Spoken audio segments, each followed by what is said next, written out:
Hey, what's going on, everybody? Welcome to episode 94 of the Former Action Guys podcast, and I'm your host, Justin Kramer. And this week I have on my friend Nate Garens, who's been on a couple times before, episode 9 and episode 38. So he was like one of my first 10 guests. If you want to hear more about his in-depth career stuff, I would go back to episode 9. He was a fire support man also. He did time at 1st ANGLICO. He did time at 5th. He started at 5th ANGLICO, then moved to 1st ANGLICO, and then we were at 10th Marines together is where I met him and stuff like that. We used to teach the JTAC primers in 10th Marine. So anyway, episode 9 probably has more detail about that. Episode 38, we're just kind of catching up, talk about some of his deployment stuff there a little bit. And then this episode, we get into a little bit about the military stuff, but we're also talking about his time. Right now, he's a senior at The Ohio State University, and he's doing like a double major, working on like accounting stuff and Chinese. So we're talking college stuff. We're talking, he got a really key internship this last summer. So he talks about how he worded his resume and stuff like that to make that happen, and how he kind of approached, moving away from a job where you don't really come out with a lot of marketable skills, if you're a JTAC and a fire support man, to, moving into that corporate world as an accountant, and how his path looks, what he's trying to do to, get a CPA and move up within the company once he starts there after school. So really good conversation there. We get into some politics stuff. He's a little bit left-leaning on some stuff and a little bit more libertarian on other things. While, I think my listeners probably know that I'm more conservative on a lot of stuff, and I'm also libertarian on a lot of things as well. So it's a really interesting conversation about a lot of stuff, and I really appreciate the people like him who we can have a differing opinion, but we can sit here and discuss it and kind of hash out, our thought process behind the way we look at things the way we do. And so I really enjoy having him come on, and I can't wait till we have him back on again. So, hey, as always, make sure to leave a review on Apple Podcasts if you can. If you haven't subscribed on YouTube, please do so. I'm growing over there, less than a year. The page has been there for over a year because I started it forever ago with the hopes of using it for something. I wanted to save the name. But the page has been going for less than a year, and I'd like to get up. We're almost at 500 subscribers now, so I really appreciate everybody that's coming on and do the videos and stuff like that. I'm hoping after the first I can implement some more live podcasts and stuff like that. Have people come on and you guys can ask questions as we're doing the interview. I think that'll be really interesting. And it seems like it's kind of the next step and stuff like that. So if you haven't already, make sure you're subscribed there as well, including, in addition to Apple Podcasts, Spotify, or one of the other podcasting platforms that I'm on. As always, hit up my Instagram at Former Action Guys on Instagram. Again, we're growing there. I really appreciate the following and the people that are coming on there and supporting the page. If you haven't already, go to jkramergraphics.com. You can support the page there. There's a Former Action Guys podcast section where you can get the podcast, hoodies, shirts, coffee tumblers, stuff like that. And support the show and support me. And really appreciate it. Enjoy. Are you on now, man? This will be... I actually need to look. This might be episode 95. This is either 94 or 95. I know. I was just thinking about that this morning. I was like, man, what am I going to do for my 100th episode? Obviously, I feel like I'm going to have, for me, Tracy Offit and Michael Farrell come on, because those are my, consistent, local dudes. They've been doing it since the beginning, since it was, audio only. Yeah, this one will be 94, because I released 92, and it's funny, I recorded 92, and because I've been recording so many in advance, the intro to 92 is messed up. I said it was 91, and then I also said, hey, it'd be cool if I got 100 reviews by Christmas time, and it came out after Christmas. It came out 2 days after Christmas. So it's one of those things. I love you. Yeah. And then the last episode was with Will Pounder. Have you heard of this? There's a porn star. He was really. Oh, I saw the blurb about it on Insta. Yeah, but I didn't know who he was. Me neither. I'm not a porn star guy.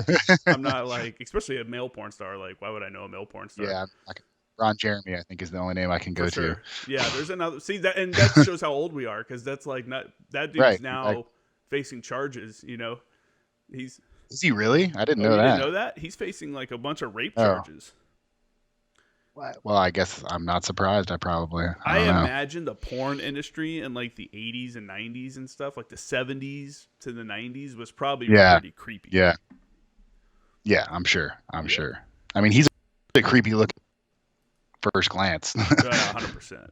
100%. So, yeah, thanks for coming back on the podcast. Oh, thanks we're for all having me, recording, man. so I'll probably just this is interesting, so we'll probably just keep all this in. Yeah, dude, I just wanted to. I like having people on multiple times, especially my friends, obviously. Ah, damn it, your screen keeps getting. For those watching this on YouTube, they'll see that your screen keeps getting small. You can't tell on your end, but your No, I screen can't. keeps flopping and making like small, and it's because I'm trying to lock the preview and have everything set up so it doesn't freeze. It's a weird. I'm using this program called OBS now Yeah. to rather than record everything in pieces and come back and put it all together and post, like chop it all up and Right. put everything. I use OBS and it already has the logos on it, already has the Instagram handle, all that stuff. I put all that on there, and it records that way. So I don't have to do all that on the Nice. back end. The only thing I have to do is Yeah. go and chop something out if I need to, record an intro and stuff like that. And it just saves me so much time because, like you, being a college student, it Yeah. time becomes of the essence. But what I was One more semester, man. One more me semester. too. I know, I'm excited. That's nice. I actually Nice. thought you were graduating this in the wintertime for some reason. I don't know why I thought that, but yeah, like I was saying before, I like having you come on or having other people that know me come on and we can just have a conversation about stuff. And I like that you and I don't always think alike politically and stuff like that. Like we think differently, but we're both like we can have a conversation and it's interesting. So Definitely. I think we should probably talk about maybe some of the current stuff that's going on. For sure. Yeah, man, college, how's it going? You're almost done. One semester left at the Ohio State University. The Fuck Ohio that State up. University. Yeah. I mean, it was obviously a different. I didn't not how I expected my senior year to go. With all because I was 100% online for the fall. So, and but it was good. I mean, I'm ready. I'm just ready to be done with it because I feel like I've been in college for so long now. I feel like I'm ancient and I just want to move on. But how many semesters did you do but at Ohio State? I'll have logged 10 full semesters by the time I'm done. Okay. Yeah, 10 semesters. See, I'm only gonna have 4, But and I'm missing. I only really got 1.5 in person. The rest are all gonna be online. yeah, well, I'll walk away. So I'll walk on May 11th, provided I don't fail any of my courses in the spring.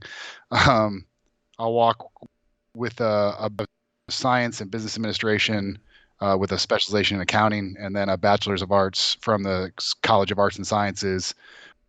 So I was able to use my GI Bill to actually get 2 bachelors simultaneously. So that was pretty sweet. Is that so? That's why you've had 10 semesters then? What did you start one and then like I don't know if I want to do this and start something else and then kind of put them all together? No, so I kind of had an idea.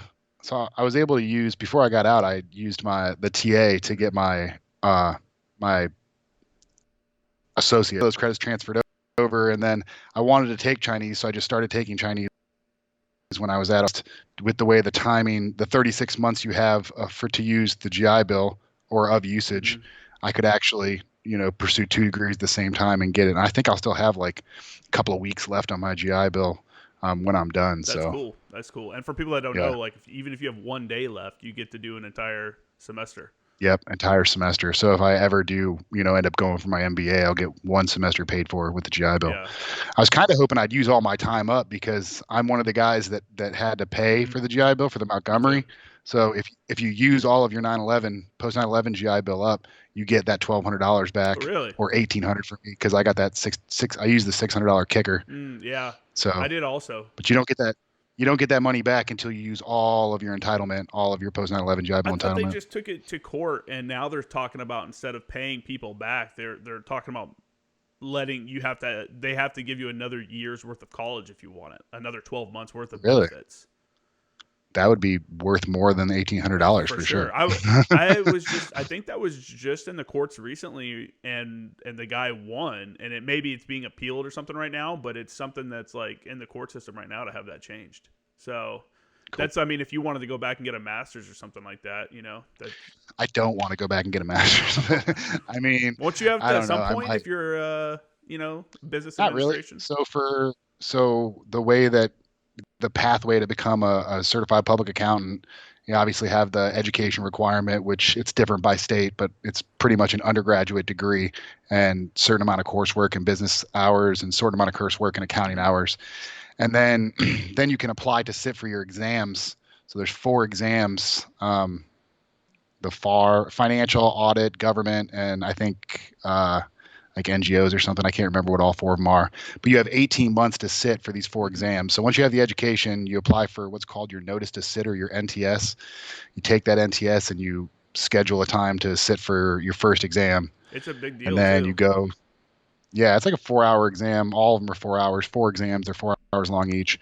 So you go 18 months to complete all 4 of those exams. And then once you complete all 4 of those exams, you just have whatever the work requirement is for your state that you have to have before you can apply for your licensure.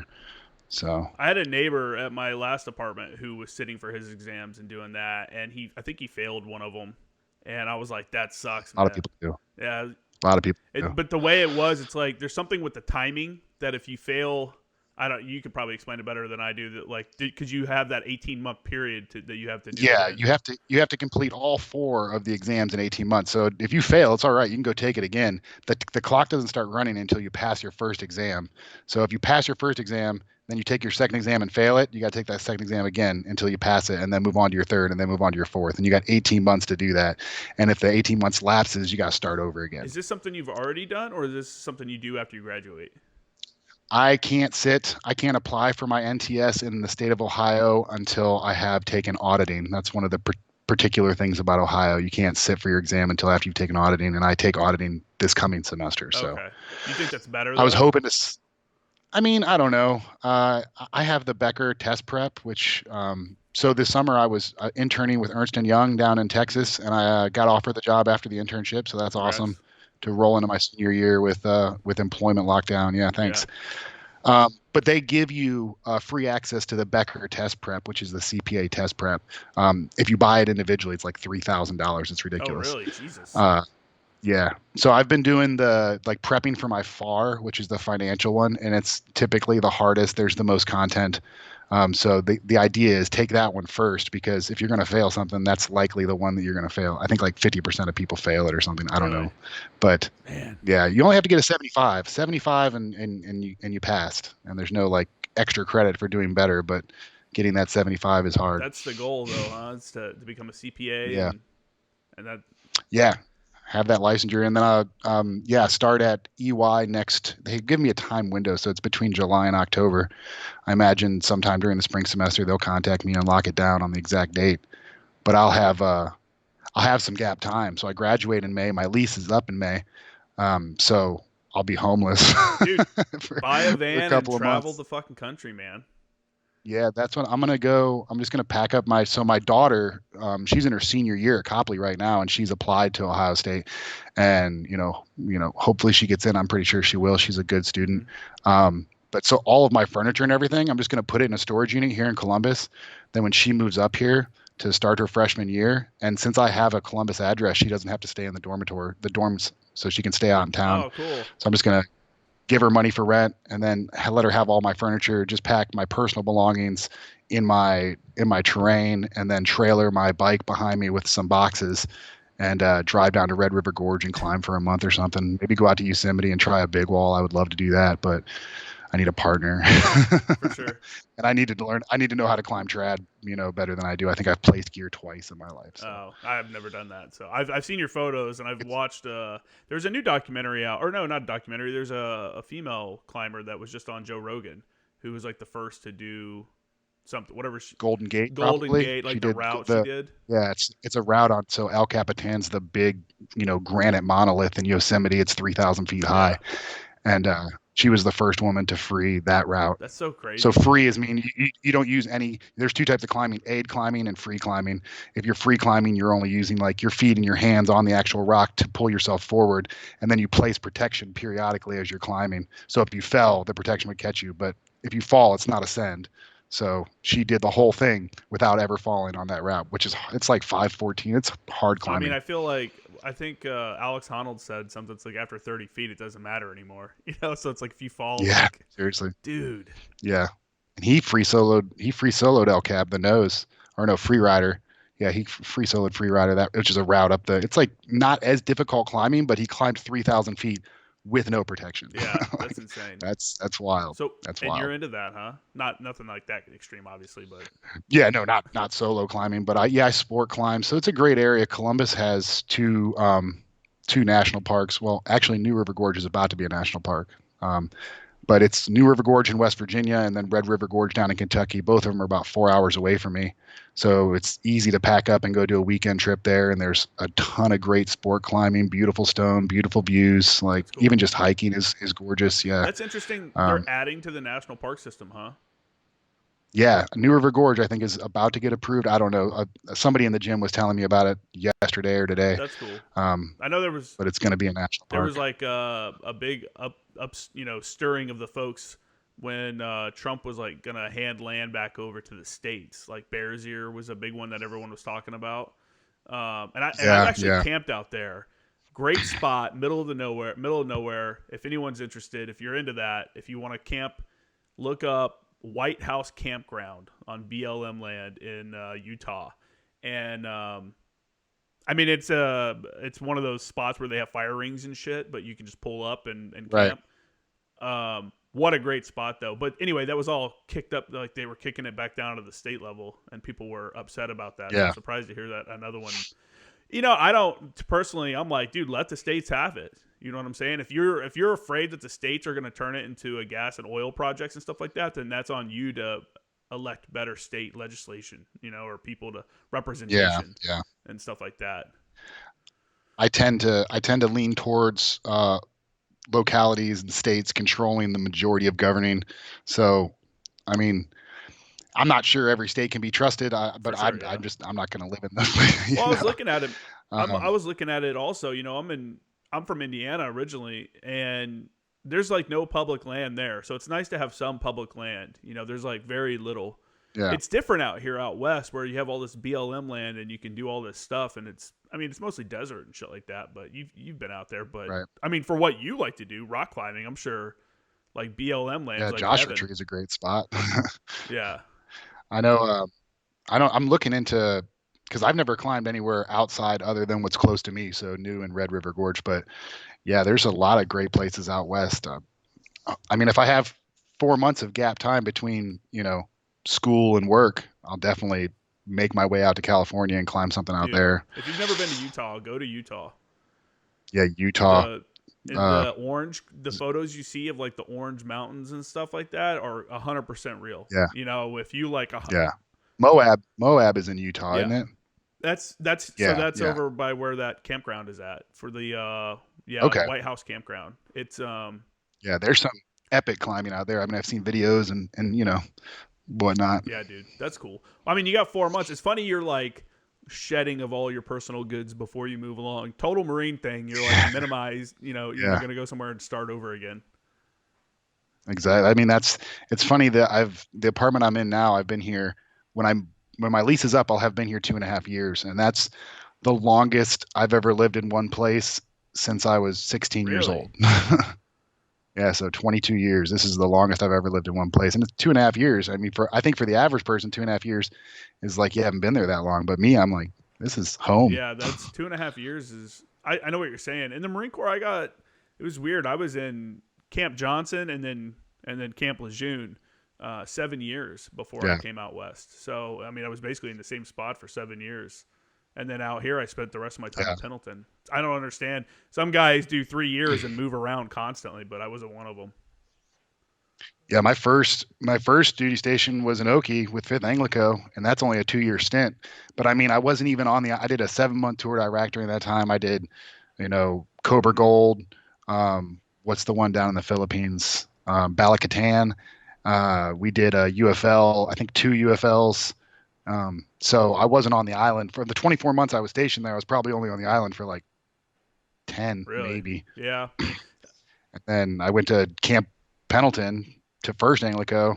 I did 2 tours with them, and I was only there for 3 years. So, and I think I lived in 3 different places over that Oh, time. because they were moving and Uh, stuff.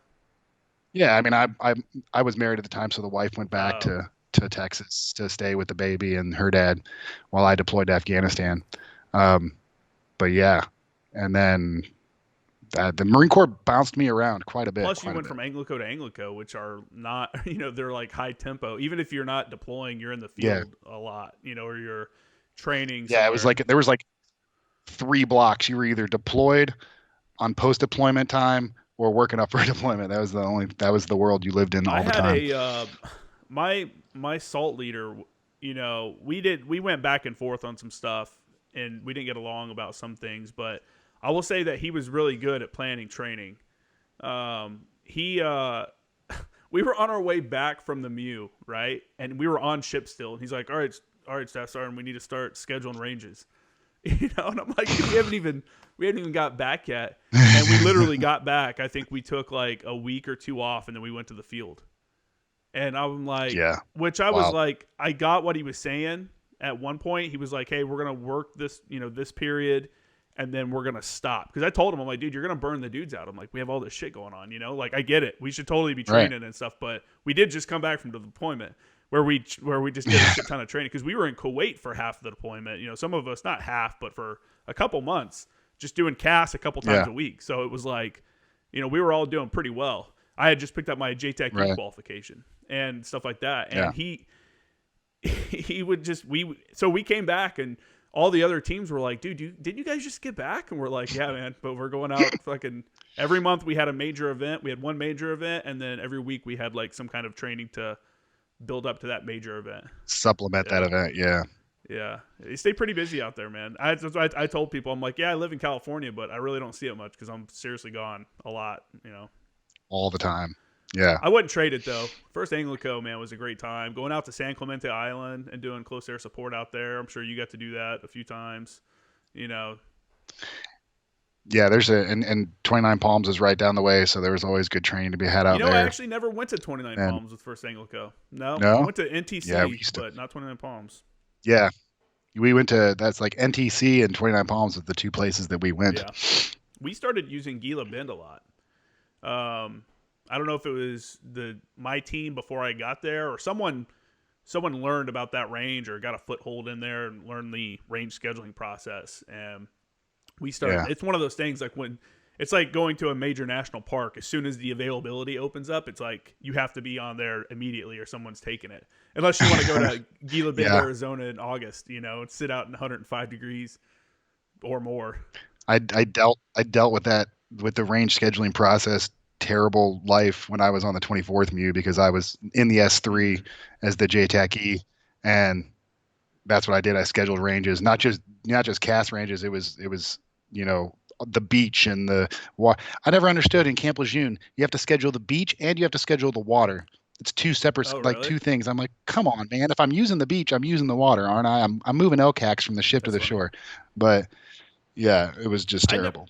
Co-uses and all that. I'm happy to I be never done with did it. any amphibious stuff at Camp Lejeune because most of my time, well, not most of No. my time, but half my time there, I was a mechanic. So, I wasn't doing Right, shit. right. And then the other half, I was with 10th Marines. We didn't do anything like that. I think we did naval gunfire maybe one time while I was there. But Yeah. I do remember there's an island, like Brown Island or some shit out there that people would go out to on boats. Yeah, I'd never been there. Yeah, they always told people to stay off it because there's like UXO on it, but people would always go out to it on their boats and everything. Dude, the Smart. worst thing I hated about the Camp Lejeune beach was that bridge. That bridge would always it was a one that turned or one that rose. You know what I'm talking about? Yeah, I know which one you're talking about. When you're trying to get out to like, there's the PX out there. And when they would give away trees for Christmas, they would always line up, and you'd have to that part of the I base. guess I don't know Onslow Beach or whatever it was on Okay. that. Yeah, Onslow Yeah. Beach. Yeah, that's it. That's Yeah, it. that bridge would always fuck me. Every time I'd get ready to leave or come out there, there'd be a boat coming through and raise that thing up.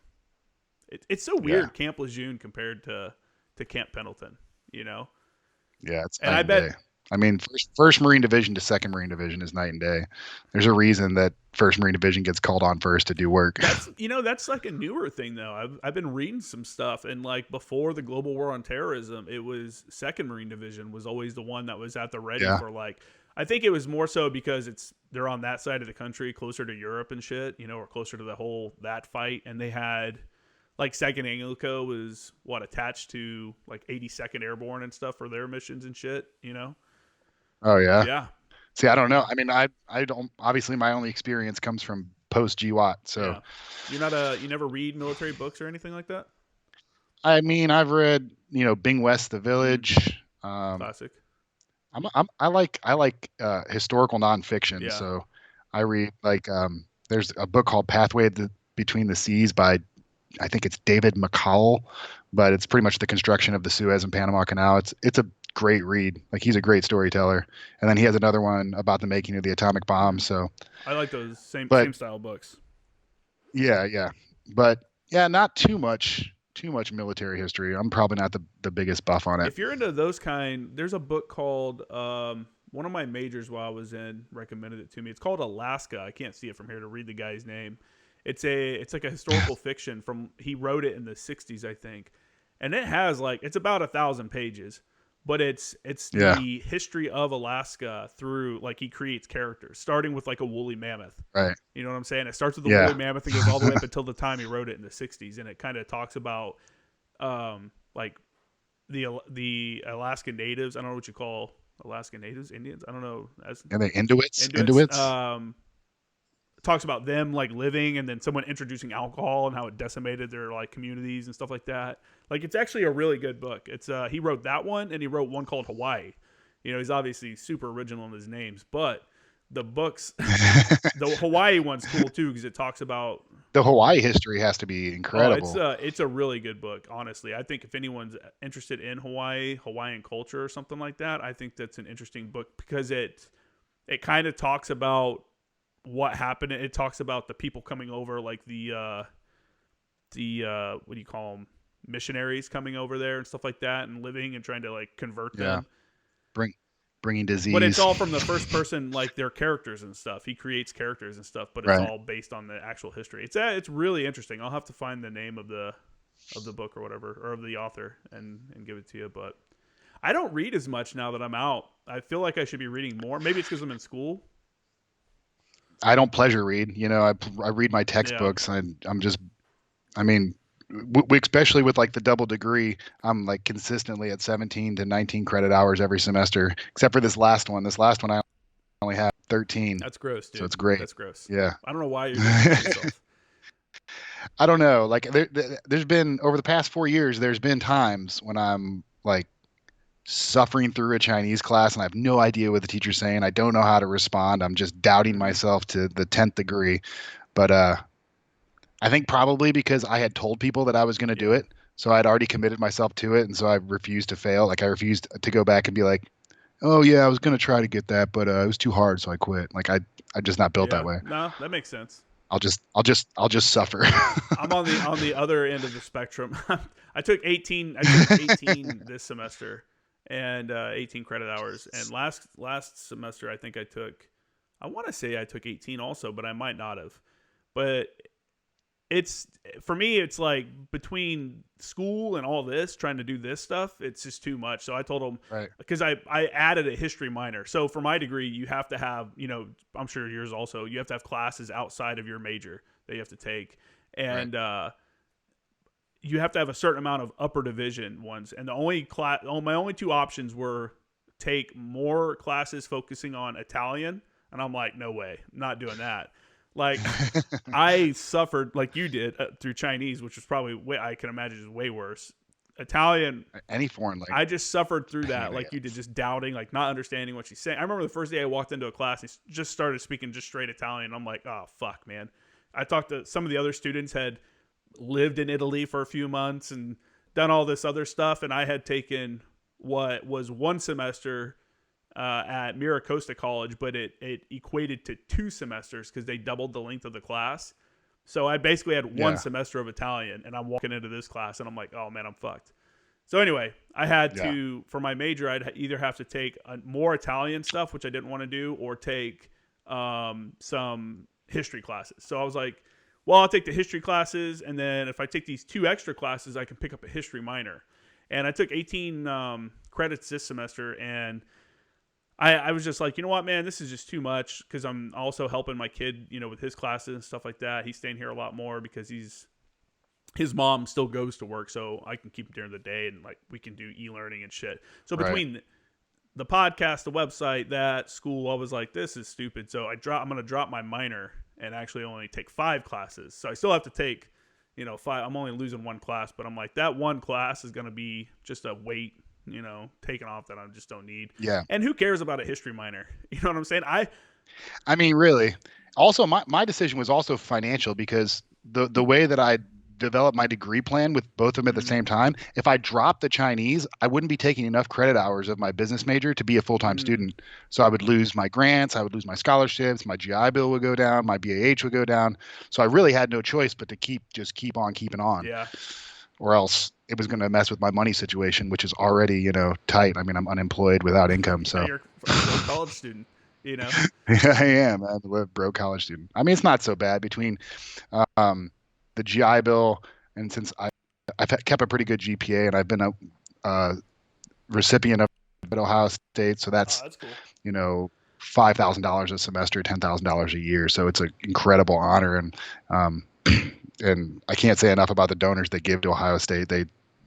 There's a lot of opportunity out there to help out students that maybe aren't so secure financially. So yeah. I appreciate that. For sure. They keep talking about grants and scholarships, and I just haven't signed up for any of them. I haven't even applied for any of them. And people are, oh man, you're about to give me the standard speech. No way. Yeah. It's, I mean, without my grants and scholarships, I would have to work while I go to school, which would be all right.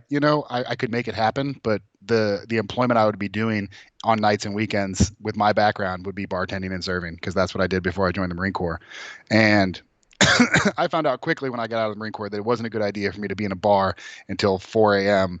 every Friday and Saturday night bartending, because that just, I mean, it's a good time. It's a good crowd. It's fun, but it's hard to keep up, your scholastics when you're putting yourself in that kind of situation. Yeah, for sure, man. No, I mean, that's smart. You're thinking through, like, this is obviously not the path. Have you done any kind of work since you've been out? Like any kind of like professional work? I bartended. No, I bartended and served for a year and then gave that up. And then now I'm just going to school. And I did my internship with EY last summer, but it was supposed to be a 3-month internship, but it turned into a 5-week internship. And only 3 of those weeks were client work. So actually interfacing with the client, doing the job that I'm going to be doing after graduation. That's a pretty good company to get an internship through, right? Yeah, they're great. They have a really good program. I mean, they had 3,000 interns this summer, EYUS. So they have a good surrogate program to like guide you into what you're going to be doing, and you're different because there's different industries inside EY. You have audit, tax, and then business consulting. Business consulting is what I'm doing. Specifically risk management, which is a lot of IT actually, which I'm not super good at. So it's been, it was a heavy learning curve. I really honestly used 0 of the skills I've gained at the university in applying to my internship. It was all learned. It was all OJT. Really? Yeah. I feel like, so I tried to take classes that I thought would help me, like, sorry, I'm adjusting my settings. It's telling me my bit rate is too high, or encoding is overloaded. I want to make sure it's not laggy for my these are the kind of things that I should know. Yeah. I've been kind of disappointed, honestly. I took a class this semester called Radio in the Digital Age, and it was supposed to be talking about like podcasting and audio production and stuff like that. And I've been trying to. I want to professionalize the podcast even more so, and to like, I don't know, you can always make it better, right? And that's what I was hoping to get out of that course, and learn like some insider secrets to like maybe video production or editing, so I don't have like my computer overloading or my screen lagging and stuff. There's always little issues with the podcast, and it's just I'm learning all this from YouTube, and that class was just an utter disappointment. You know what I'm saying? It was just talking about the history of radio, which I got, and I'm like, this kind of could have been covered in a different class. I mean, some of the stuff. And then obviously it turned it, the guy who was the professor works for NPR. So it was like, I don't know. Do you listen to NPR? I have listened to NPR. I'm not a all things considered every once in a while, but it's just too liberal, man. Like I can't, I just can't listen to some of the liberal stuff that's I on mean, there. I've listed more towards a liberal mindset post Marine Corps. I think, and I guess being in university does it to you too. But There's nothing wrong with that. I yeah, I enjoy it. I enjoy listening to it. I mean, I don't listen to it that much because I only do it when I'm in the car, and I never get in my car except to drive back and forth to the gym because it's like 20 minutes away. But other than that, I can walk to all the places that I, you know, patronize, and the university. I can just jump on the bus and take it up to Yeah. campus. Although I don't even have to do that anymore. Yeah. I hate to say that it's too liberal and like people think that I don't listen to any kind of liberal kind of. First off, NPR, its main audience is in like its 60s to 80 demographic. It's made for older people. They have that they all I feel like talk they're trying to. monotone, and it's very like, hello everyone, welcome to NPR. Today Welcome to we're going to NPR. talk about the drought in Nigeria. And it's like, And they all have like very strange names. Like I feel like all of their um hosts, I don't know what the proper term is. yeah, I guess DJs, host, whatever. I don't know. It depends on. I would Yeah. just call them host. I think it's the easiest way to do it. But Yeah.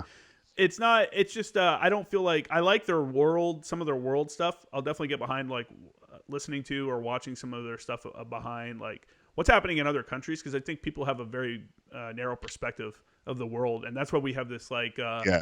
victim mentality because we don't see that people don't pay attention to what's going on in like Africa and shit like that. How bad it is Yeah, elsewhere. but I also think I don't like their political coverage because I don't think it's fair coverage. I don't think there's it's news organizations nowadays. I'm really considering once I get done with school and I have time, unless I go get a real job or something, just doing like a 30-minute news podcast like every day, like a 30 minutes. Here's what happened today. Because the news Yeah. is so fucked up right now, like on all sides. There's so many conspiracy theories. There's so many like I went down, and I'm a conservative, and I voted for Trump. Just because I don't like the guy. I think the dude's an asshole. You know what I'm saying? But I think his actions were good. I think there's a lot of good. He harnesses that personality, that persona, though, because such a large portion of the country, uh, They want that. felt Yeah, that. they want Yeah, someone that's yeah. just going to talk and stuff like that. But I think his actions. I think he did a lot of good stuff. I think when you look at the media and they've completely disregarded the amazing things that have happened in the Middle East with these peace deals. Like any other president would have been lauded and stuff, like all these different countries signing deals with Israel and flying. Now we have like airliners flying into Israel and stuff like that. He didn't get anything like that. So, like I said, I support like his actions, and I think he's been improperly covered.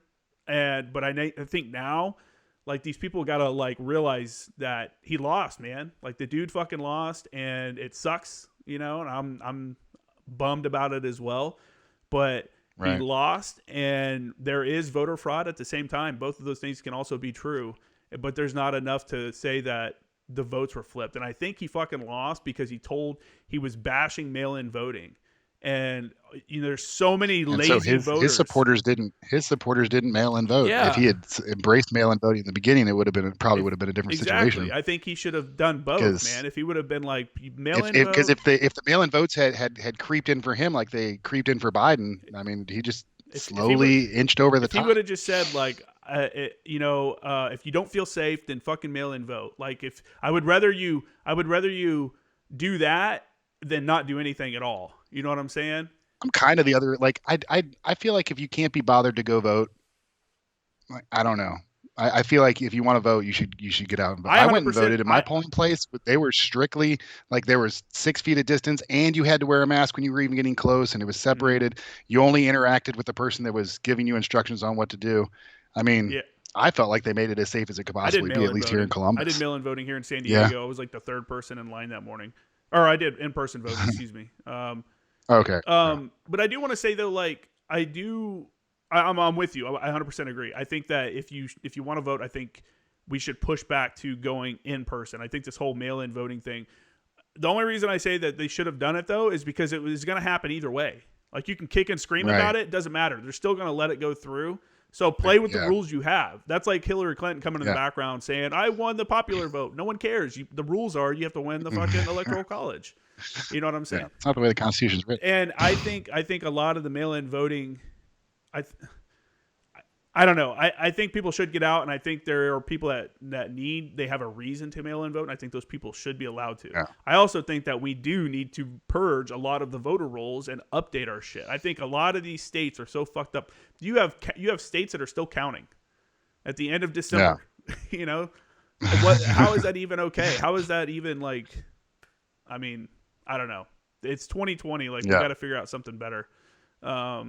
But in-person voting for sure is the way to go. I don't like the mail-in voting thing. I don't like the allowing votes to come in after Election Day and counting those, because you can see your candidate is a little behind and go rally the troops to go grab a few more votes. You know what I'm saying? Like, that's just, I think that's all scummy tactics, but people got to let it go. And the whole point I was getting at is, I went downtown the other day, and there's a Trump rally down there. And I'm like, whatever, man, that's cool. You know, me and my kid are going to go walk downtown. And they're playing like the music from like his whatever, what do they call them? The rallies, you know, I guess his big rallies. Okay. And they're playing like Vote Trump 2020, like all these crazy songs. And I'm just like, come on, man. Like, you guys are hurting your cause more than you're helping it. Yeah. Yeah. But maybe I'll get roasted for this, but I feel like Trump, by and large, is trying to appeal to, I don't want to say less educated, but country people, you know, people down home, country folk. Like, it's not necessarily a terrible thing, but I feel like people who are more informed, that's why you can get away with telling so many lies, like, just blatantly, and people don't check him on it, you know, because the people that love him indiscriminately. So I don't. Towards the end, when it looked like it was going in Joe Biden's direction, I felt like he just got a little crazy. But he was always a little crazy. So what are you going to do? I voted for Joe Jorgensen. I couldn't get behind either of those candidates. Yeah. And I think the two-party system in the United States is really I mean, I don't know how it would work any other way. So I don't have a solution. So I don't like to bitch about a problem without having a solution in mind. But you know, say Joe Jorgensen won some states, enough states that neither candidate had enough electoral votes to be the nominee. Then it just goes to the House of Representatives, and the House of Representatives is going to elect Joe Biden. Yeah. So, you know, it wouldn't matter either way. But I honestly, I might have voted for Joe, but when he took on Harris as his VP, I can't get behind Kamala Harris. Like, she made her bones locking people up left and right. You know, when she was the DA, she made her way in politics on her conviction record, and that's ridiculous. That's everything that's wrong with America, just locking people up indiscriminately. We incarcerate more citizens per capita than anyone in the world. This is ridiculous. You know, it's a broken system. Especially out in California, it's ridiculous. Yeah, I mean, here in Ohio too, it's all the way down to the lowest level. That's why when you and I butt heads on police force things, it's because here in Columbus, the CPD are habitual line steppers of individual rights. And I understand they're dealing with a tense environment and an unhappy, you know, I mean, this is a gentrified area in downtown Columbus. They've pushed out the have-nots, and those people are upset about it. I don't like that term. I don't like how that term is like. First off, let me back up real quick. The whole Kamala Harris thing. I'm glad you brought that up, and I think that also proves a point that the Democrats are also going for the low information voter. You know, like you're saying with Trump, how Trump was on his base. You know, they're also because they're trying to claim that these people are the ones that are going to bring change, and the things that you're wanting change these are the people that are going to do it. Even though Joe Biden has been, and he's been the one passing these laws Kamala for 47 Harris, years. She's an aesthetic candidate. She didn't bring any substance to the ticket. The Democratic primary was wrought with better individuals who you put Pete Buttigieg as the freaking transportation secretary, but you make Kamala Harris the VP. Come on, I mean, it was just for show. He's the transportation secretary too is just ridiculous. That's crazy. Let's get some professionals in here. Quit fucking I can't believe he took. It's just, and then that's just a leadership role, so he can get better visibility and be a better candidate to 100%. Run later, and that's why he dropped out so early, so that old Joe would hook him up on the back end, of course. It's the whole thing is just gross. You know, that's why I voted for the Libertarian candidate. I know it's a crazy platform, like they want to just do away with, the whole departments of the administration. But the thing about the Libertarian candidate, I always told people, and I'm like, that's a wasted vote. And people are like, no vote's wasted. It's not wasted. I'm like, tell me anyone in the country that can name who her VP candidate is. Who's her running mate? Spike Cohen. You know what I'm saying? Spike You Cohen. can because you're an informed voter, but I'm talking about the average American. We should all We be all informed should, but voters. that's- If you're going to vote, you should be Well, informed. yeah, we should all, take pride in our whatever. We should all have, I don't know. We should all do a lot of things, but most people aren't going to do that. You know what I'm saying? Like, and Right. and I couldn't take someone like her seriously as a candidate when you're the third party. You're supposed to be the challenger, but you don't even have like a real social media presence. No, you're not out there actually. All I knew about Jo Jorgensen was every once in a while she had a pretty funny tweet, and it was like She was trying to get memed into exactly office. that was it. That was her thing. Which I kind of hate that that's the way they went about it, because it was funny, but it's not presidential. It doesn't seem like you're not a candidate who has a real chance because you're a meme. Do a real like, speaking tour, that's- like go on, like, even if it's conservative talk shows or libertarian or liberal talk shows, go on left and right and just get on. And that's how you convince people to come from those places to your center platform, but that's how you get people to vote who haven't voted and who don't I just don't vote, think I could ever take them seriously as a candidate because it didn't seem like they're taking themselves seriously. You know what I'm saying? I know Instagram pages that just make memes that have a bigger following than her, that have a bigger impact and influence than what she did. And I'm like, that's just, it sounds great. The libertarian vote is definitely, the libertarian world where, hey, let me do my thing, you do your thing, and we're just not going to fuck with each other. That's a great way, but no one, I just don't see it happening. Yeah, it's not. We're not in our lifetimes for sure. Yeah, we live in the system that we have. It's crazy, man. But it sucks, and like you're talking about your local police force. I still am under the 100% impression that overall the police forces in the United States, as in general, because that's what we always speak in general. Like, police are racist. Well, you're speaking in general, and no, they're not. In general, the police forces in the United States do a really good job, and there's hundreds of thousands of interactions with police officers every day that go unnoticed because there were nothing wrong with it. You know what I'm saying? And there's obviously few interactions that should be taken care of. If a police officer oversteps the boundaries of what they're supposed to do, because their job is literally to violate one of your constitutional rights, if you break the law, I don't know. The whole thing's fucked up. You know what I'm saying? Because you've probably taken business legal or business law and stuff like that. How every law that's made is made under the fact that it can be enforced by the gun. You know what I'm saying? That's the final, you're going to get it's going to be enforced no matter what the law is. And it sucks that the police officers kind of get stuck in the middle of yeah, I mean, they're enforcing the statutes that are in place, and those statutes are being written by and large by your local legislatures and state legislatures. So as an individual, and if you don't like what the laws are, then you got to get involved and try and lobby, your representatives to enact or retract the laws or statutes that you feel are just or unjust. I wonder if go ahead. I think we have too many laws. For sure. I think there's far too many laws. Way too many. And so I'm for smaller government. So that puts me at odds with the Democratic, who want to fund every program. And I'm not unfeeling, I'm not unempathetic. I realize there are people out there that are truly in need, and we should try to be a world leader. We certainly shouldn't let that slip through our fingers, because it seems like the torch is being passed globally. But, Republicans, there's so many just Republicans in name only. And I feel like the evangelical right and people that try to bring religion into government, I can't get beside it. So I'm for the smaller programs and the reduced spending that the platform's on, but I'm against any kind of, bringing God into the state legislatures or governments. I'm just not. I agree with that. I agree with that. I mean, that's the whole point. Is religion's not supposed to have a part in it. Can they pray? Can they do that? Cool, man. That's all you.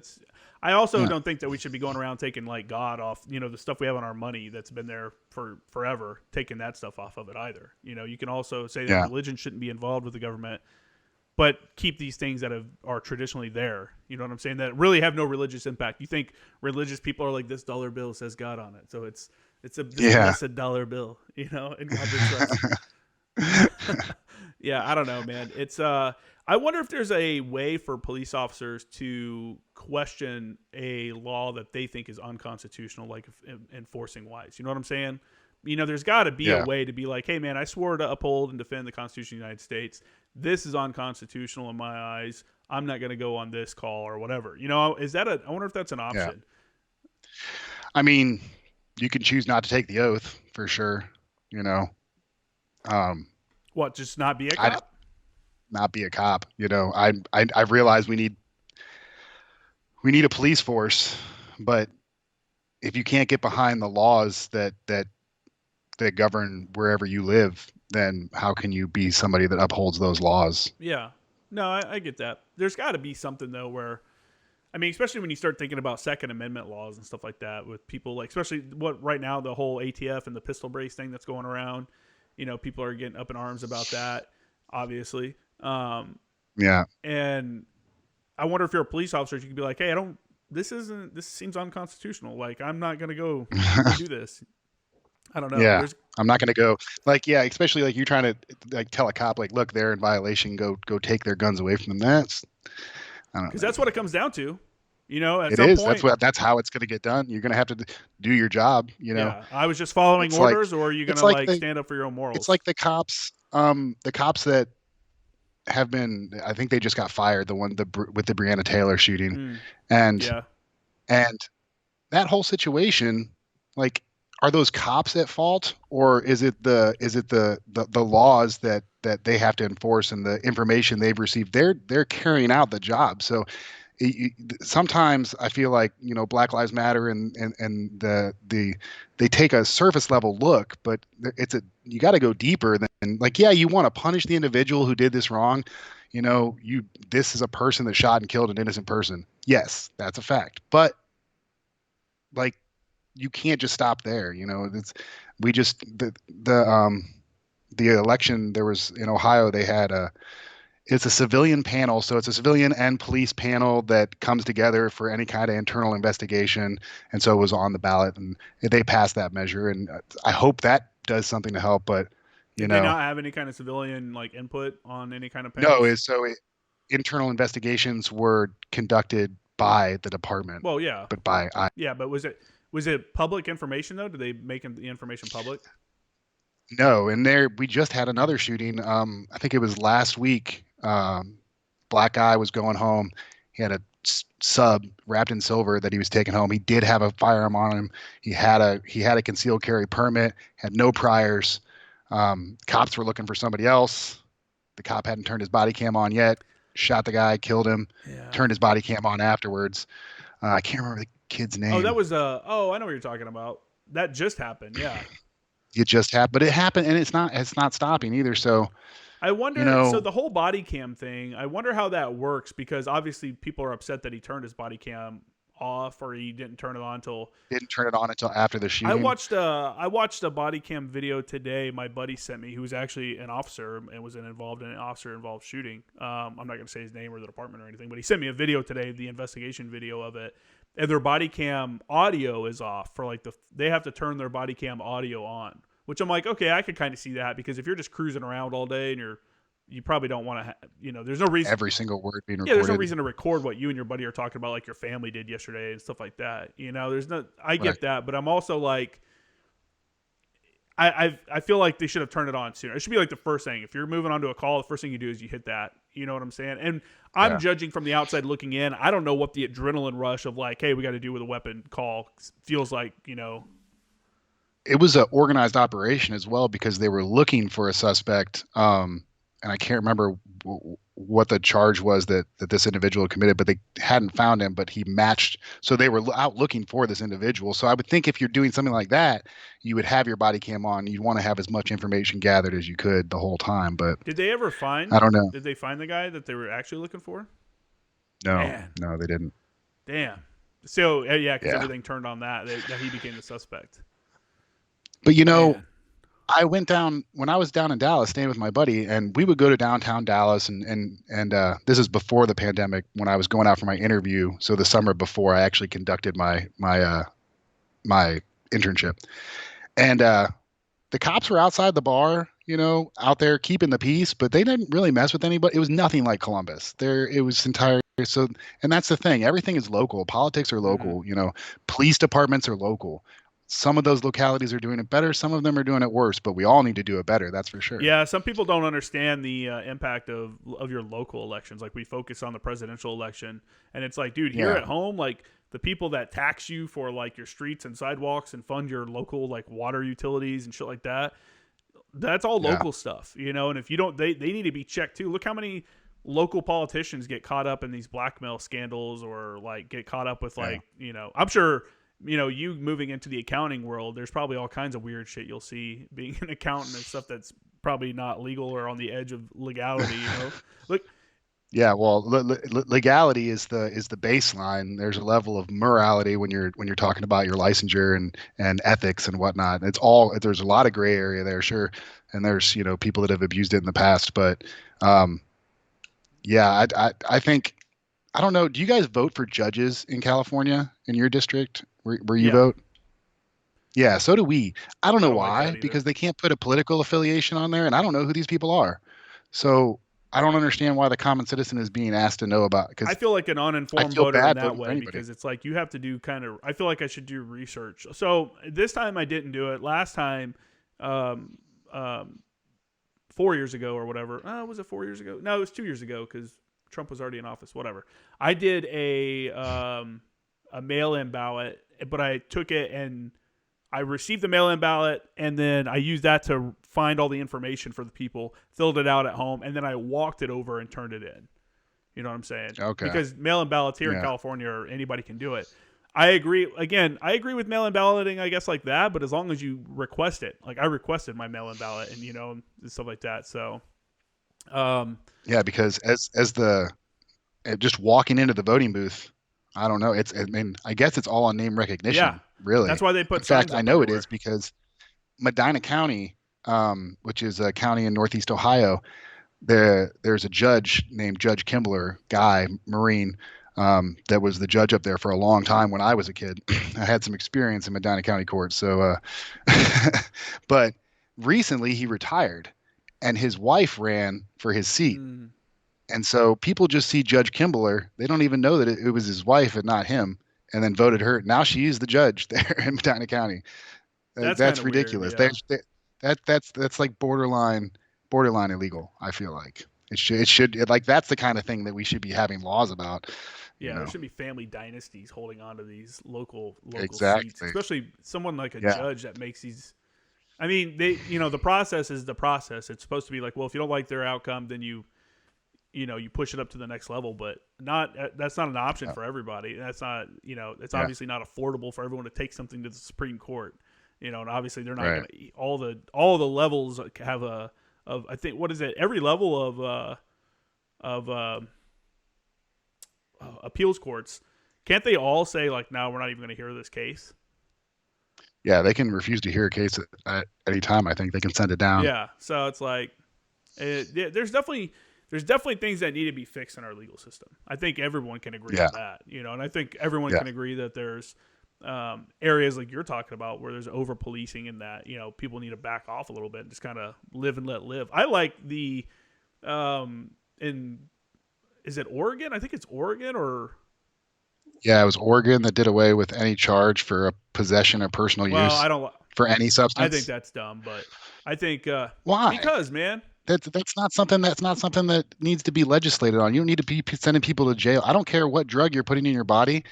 You probably need help if it's a harder substance, but I'm not going to put you in jail for it. I feel like that's where we need to draw a line between funding for addiction control and helping, and then as opposed to funding for putting more people in jail. We lock too many people up. It's yeah, but ridiculous. are they going to do Something's got addiction to. control? Or are they going to actually help these people? Because listen, man, I was just the other day. I live by Balboa Park in San Diego. Just the other day, me and my Yeah. kid go to the park multiple times a week to go walk around and stuff.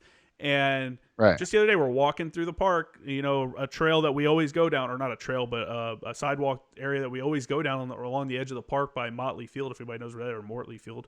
And there's these fucking homeless dudes that are just there's two that are always there, and I see them. We see them every morning when we go out there and walk. So it's like, kind of one of those like, see this guy.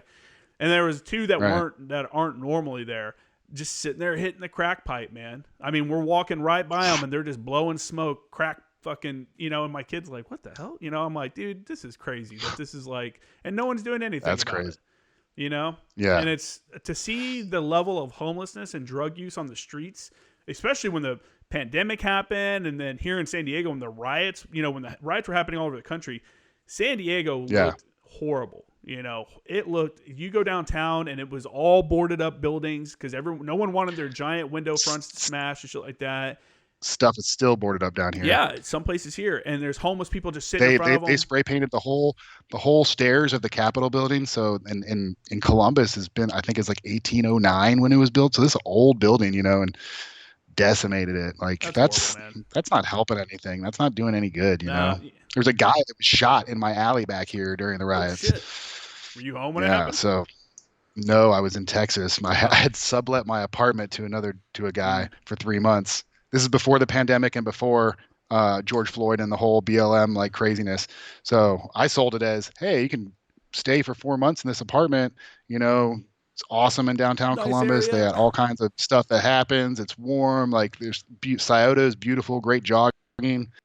And then he moved in, and it was like lockdown from COVID, and then riots, and somebody gets shot. He's like, dude, that's so crazy, man. I felt so bad. Yeah. But yeah, it like that's the reason I'm not for it, because there should be there's got to be a line. There's got to be a line. Like, look, dude, I get it. Weed's cool. Like, you want to smoke some weed? Like, go for it. But when you're starting to like inject yourself and become like a public safety hazard, you're out here like smoking crack and injecting yourself in public is just crazy. And then you look at like these outbreaks of like HIV or hepatitis and stuff in these groups because people are needle sharing, and that's cool. Provide free needles, whatever. They're doing that. They're still needle sharing. Like, it's still occurring, and now we have more needles on the streets and shit like that. It's just like you said. I don't have a really good answer for it. I don't know what the answer is, but something's got to be done. I'm not on the bandwagon of it's a disease. Addiction's a disease. I'm like, fuck it. That's your fault, man. I think our entire life, especially our generation, grew up listening to the DARE officers and police, in school telling us that drugs are bad. That's your fault. You picked up the crack pipe on me, not mine. Right. And I know that's the same way. We have not a huge homeless population here in Columbus, but there's several, panhandlers that you don't have the weather for it. Yeah, we don't. No, when it gets cold here, you don't want to be outside. You don't want to be outside right now. It's like, I don't know, it might be 35 today, which is a little warmer than normal, but we've been in the teens for a couple of days Los Angeles over County Christmas. Has 70,000 homeless people. And I want to say other day a stat came out that said 1,200 homeless people died on the streets in Los Angeles last year. 1,200 people, 1,200 homeless people. You know what I'm saying? Like that is an issue. That is an issue that needs to be. I guess if you're going to be homeless somewhere, San Diego would be the place to be homeless. San Diego is not as bad, but it's getting a lot worse. I think San Diego has 8,000 homeless people. It's not as bad as Los Angeles, but there's definitely like small tent cities popping up. There's areas that are just, it sucks because you see these public areas where, like, I took my kid to the park one day and I wanted to go out and throw a Frisbee, but it's like the spot that we would normally go to, they decided to make a homeless encampment that night. A bunch of people were camped out there. And I'm like, just popped up overnight. They migrate around. If they get kicked out of one area, they find another spot. You have to see something. I mean, look up Street People of Los Angeles, and I think there's a Street People of San Diego. Look that up on Instagram, and you'll see that's what average people, that's why there's so many people moving out of California, because the average people are walking by this craziness. And it's like, dude, I don't know, man. I feel like that's what I would do. I feel like I would move away. It's funny because I was in class the other day and I was talking about a combat event that happened because I was in a photojournalism class, and we were talking about a combat reporter that got killed. And so I was talking about something over in Afghanistan, kind of relating so they can understand a little better. And it was like one of those things where I'm like, you get kind of used to being, in a combat zone. Hey, there's tracers flying over the camp. Every night. Like, it happens. Like, whatever. I'm safe. I'm on this side of the HESCO. Like, yeah, we're good. And it's like they were like kind of like amazed. It's like, how do you get over that kind of thing? And I didn't think of it at the time, and I wish I would have. But to me, I'm like, it's kind of like how you've gotten over the homeless people that you walk around every day here in San Diego, whereas any other person from the other parts of the country come here and see it and be like, what the hell? Like, this is crazy. You have like city blocks full of like tents and shit, you know? And it's like, we just kind of like, it is what it is, you know? And that's how you kind of get you become numb to it. Like you do combat. And it's just one of those things that people become numb to out here, where you see a guy passed out and you just walk around him. You're like, whatever, man. Like, you can't save everybody. Yeah. Can't save anybody, really. Yeah. That's my rant, I guess, about. That's why I think the whole thing with Oregon, like, it sounds good on paper, but I think the reality is now you're going to have a bunch of people that are just using and abusing out in the open. And it is going to affect like family life and stuff like that. I don't know how many more people would use and abuse drugs if they were 100% legal. I don't think the legality of something crosses a user's mind. Like, I don't think they care about it. Yeah, but I think now you're more apt to be introduced to it. You know, it's around you. It's easier. Like when I was a kid, when I was in high school or even after high school, like heroin. Where the fuck would I find heroin at? Dude, heroin it was never a thing when I was a kid either. But now here, especially in Ohio, Dayton is like the epicenter of just people die all the time from fentanyl overdoses. They're just out here getting hit up with Narcan every day. I feel like Narcan's a terrible invention. Like, oh, you're enabling. Maybe that makes me terrible for saying it. Yeah, but your Democratic friends are not going to like that. No, exactly. See, but yeah, I hate to see anybody die from drug use. That's terrible. But yeah, there's some little bit of personal responsibility that goes along with it there. But I think, and I'm not 100% knowledgeable on how they're doing it here, but they're trying to move funding from incarceration to treatment. And I'm not sure how they're implementing that treatment or getting individuals to try to seek treatment, but I know they're giving more money for the YMCA, which is down here off a long street in downtown Columbus. And it's traditionally the spot where, you know, all the homeless people go to try to get shelter. So maybe that's enabling because then you're encouraging people to be homeless, but I don't know. It's one of those things I don't think there's an easy answer for. Yeah, I know what you're saying, dude. The Midwest has been ravaged, you know, by just opioids and stuff like that. Opiate epidemic. Yeah. I know two guys. Two of my friends. Friends that I hung out with in high school have OD'd. You know, two of them died. One of them died when I was like 20. You know, back in the day, he was on pills. He was like one of those guys that did pills, and I'm like, it's not really.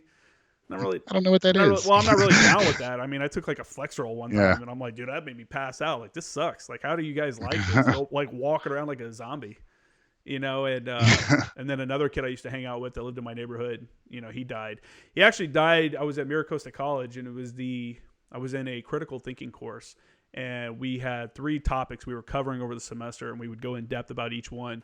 And the opioid epidemic was one of them, and we had to write a paper about it.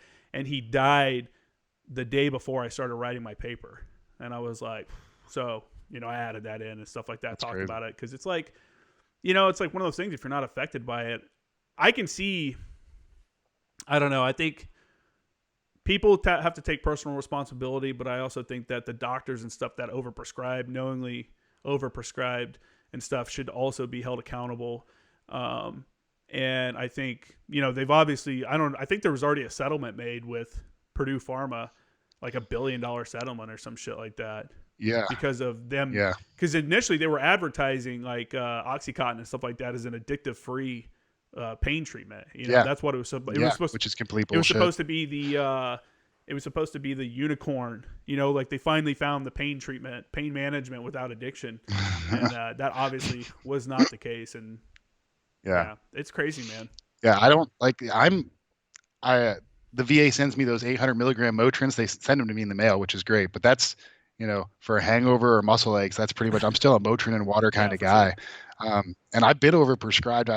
When I was at 5th ANGLICO, I had a pilonidal cyst removed, and I was SIQ for like a week or something, and that's when the unit was going to the field to do something. So it was me and my other buddy, and he had surgery on his wrist for something. But they had prescribed us 50 Percocets, and you got 3 refills. Oh, geez. Like for what? There's no need to prescribe that much Percocet, and we were just getting high in the barracks. Like we're like, yeah, we're just to have a bunch of Percocet. Yeah, that's insane. And it's terrible. The doctors were prescribed me that. Bill, I shouldn't say his name, but he wouldn't even give a fuck anyways. He went to go try to get another refill after the last refill was up. And the doctor was like, well, it's going to be a little painful. So at least he had that much restraint, but you've already prescribed 150 Percocet to a 20-year-old, 22-year-old Marine.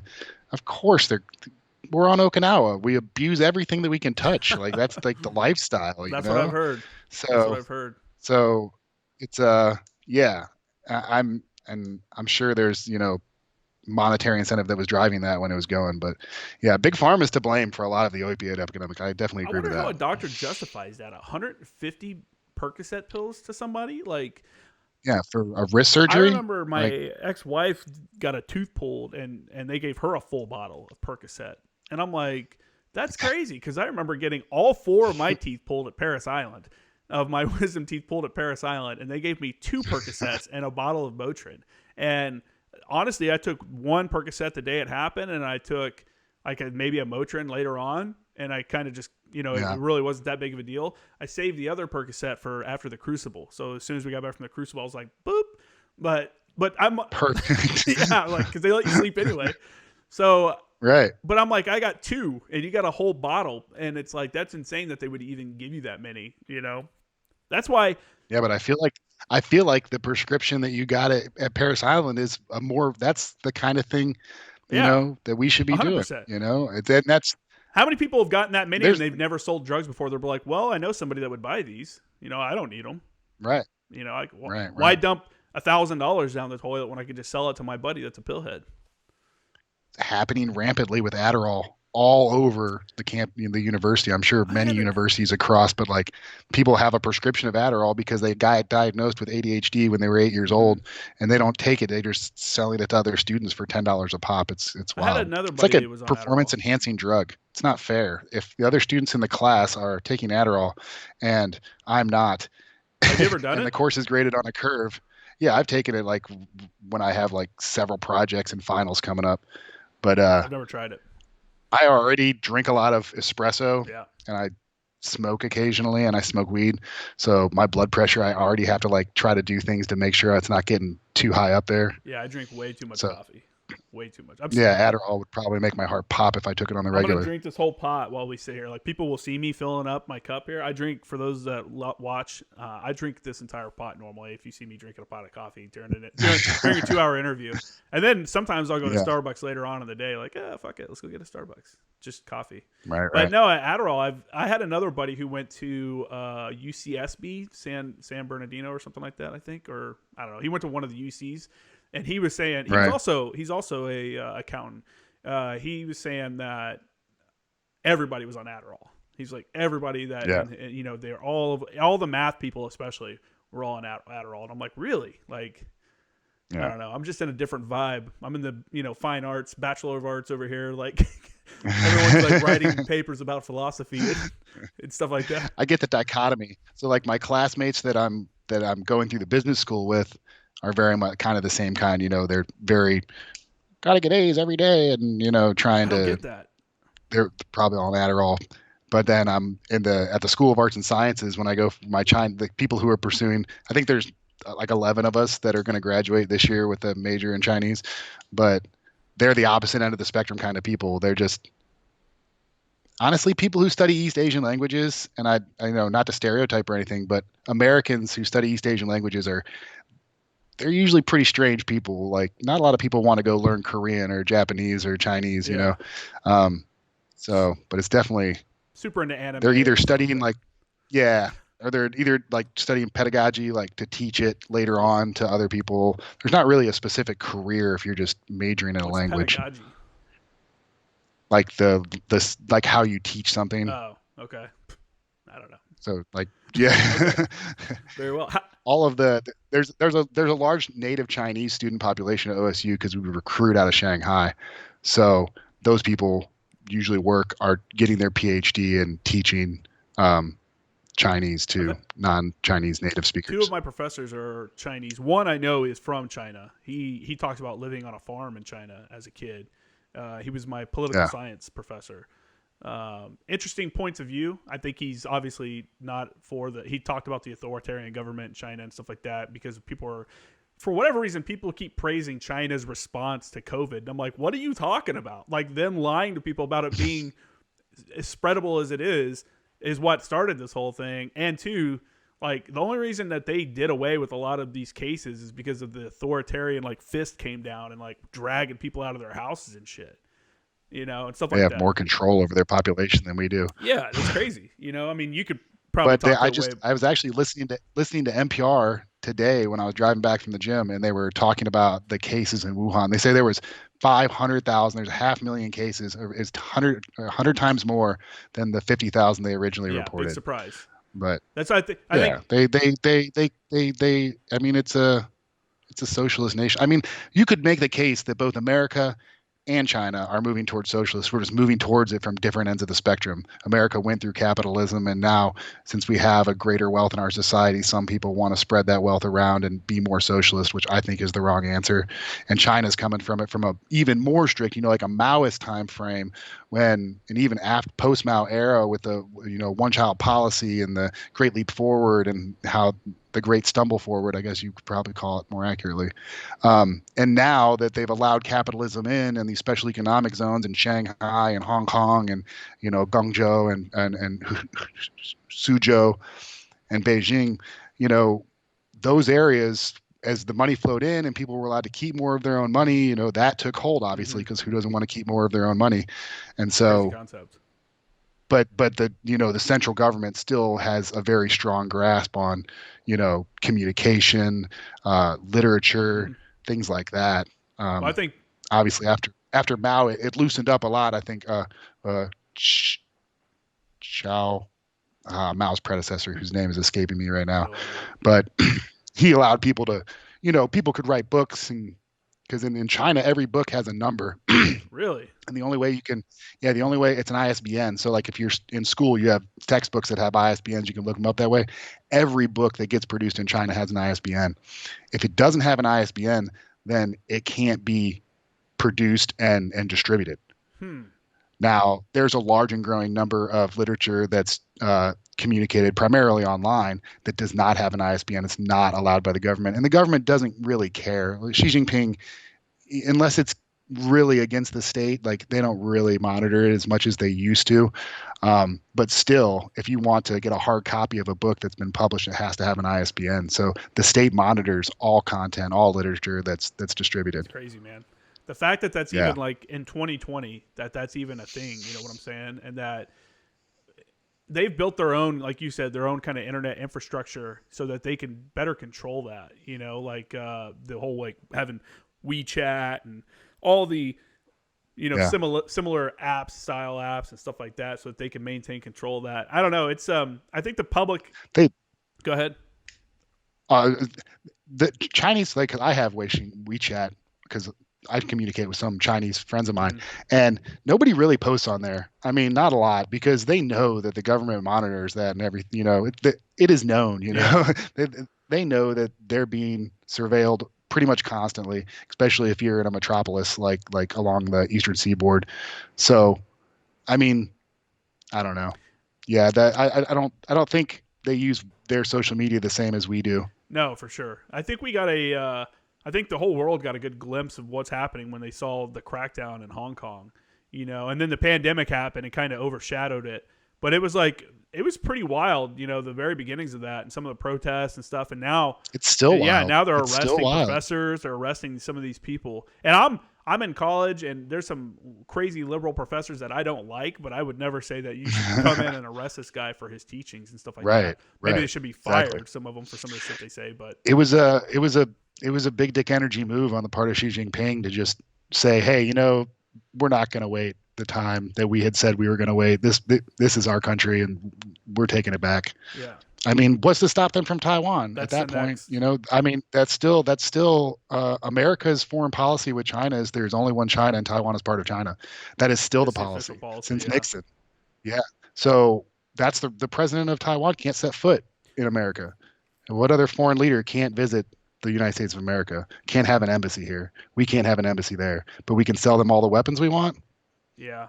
That doesn't make a lot of sense. Trump or didn't they call and congratulate Trump at the after his he won his first election? I think he did. And I think I China was don't know. not very. He was like I think Taiwan's president was like one of the first calls to him, and China was not very happy Wow. about that.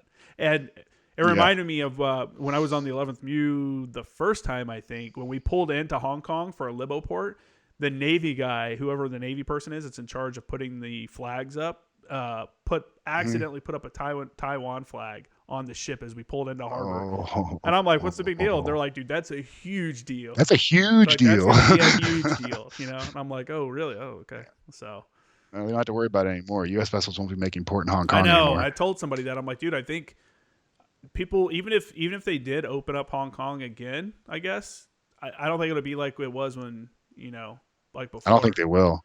I mean, it'll largely the relationship with China. That it's important. Like that's probably one of the most important things that President-elect Biden needs to focus on is because their diplomatic styles between President Trump and President-elect Biden are so different. And Trump's been taking this hard line for the past 4 years with China, trying to take that firm stance. That's not the personality Joe Biden has. I'm worried that in the transition, Xi Jinping will take advantage of Joe Biden trying to extend the olive branch to bring our nations closer together again and give Do too you, much. do you That's think one of that'll my happen? You think concerns. he'll try to bring us closer together? I mean, I feel like you have to. I think the President Trump overplayed his hand with China. I mean, global economic power is shifting. I mean, Western civilization is built on power moving westward, and it's moving to China. I mean, their growth is, they're already reaching out. I think just today with the European Union, they had agreed to certain terms, an economic forum, but they're building ties, especially with the Belt and Road Initiative, this large $1.5 trillion infrastructure initiative that's been going on since 2013. They have loans with so many different countries. They have railways and highways and deep water ports all over. They have a military base in Djibouti, Africa now. So you got the French, the Americans, and now you have Chinese forces. Force projected. That's the first time ever in Chinese history that they've projected force abroad. So I feel like it would be naive to think that China's not going to swing past the global power that America has in the near you think future, so? in our You don't lifetime. think In there's our pushback lifetime. from this COVID, from all this, and like that people are realizing I like, don't think it matters. I think money moves markets, and I think China's got it. yeah, I mean, you're right. I mean, that's the issue, right? That's like the issue a lot of people have with like the NBA about how they want to talk about social justice warrior topics here in the U.S., but then they also play games in China, and have a Chinese market that Yeah, they're looking out for. Same with the movie industry, the amount of changes that are yeah. made in movies because Chinese censors don't like something that they put into it. So they literally have the power to have them change the movie, things in the movie and The stuff. Chinese middle class is growing rapidly. There's more people, and they're able to spend. They have more discretionary spending, so Yeah. people are angling their products towards them. What about? I But mean, how do you? I mean, you've studied China, I guess. So, what do you look at for their natural resources and stuff like that? You think they're going to be able to maintain? I know they're branching out to these other nations, but I think COVID really kind of affected that attempt. And I think, like in Australia, was kind of having a closer ties with China. We're starting to, but I think this whole thing stopped yeah, that. China and Pakistan, they want to bring because Pakistan especially. So there's a specific part of the Belt and Road Initiative called CPAC. It's the China-Pakistan Economic Okay. Corridor. It's this huge highway from the border of China into Pakistan and down into the deep water port. And I can't remember the name of the city that it terminates at, but so you don't know what's in the memorandum of agreement between the two countries so you can only speculate, but I've talked to a couple people about it, and they are pretty sure there's agricultural provisions written into CPAC. So Pakistan has to provide a certain amount of food, which runs contrary to the phase one negotiations President Trump had with President Xi, because America was going to provide them a lot of their food. But of course, then the pandemic happened, and they executed that emergency clause that said, in the event of whatever emergency, we don't have to buy this food from you. So we got left holding the bag. And I don't think that gets talked about enough either. Where American farmers are upside down because they've grown all this food in anticipation of being able to sell it to China, and then I don't think we've been able to sell at least not as much of it as we said we were going to, or they said they were going to buy. Yeah, and that's why we keep hearing about economic relief for America's farmers and stuff like that. And I don't think people understand that. Like, I think a lot of people leave that part out of it. They say, "Oh, look, the conservatives are asking for a handout. See, now they like socialist policies," and it's like, that's not really the case. Also, we've always subsidized since World War II. We've subsidized farming because we've always wanted more than we need because we saw what happens when you have scarce food and other resources, and you have to have what do they call it? Rationing.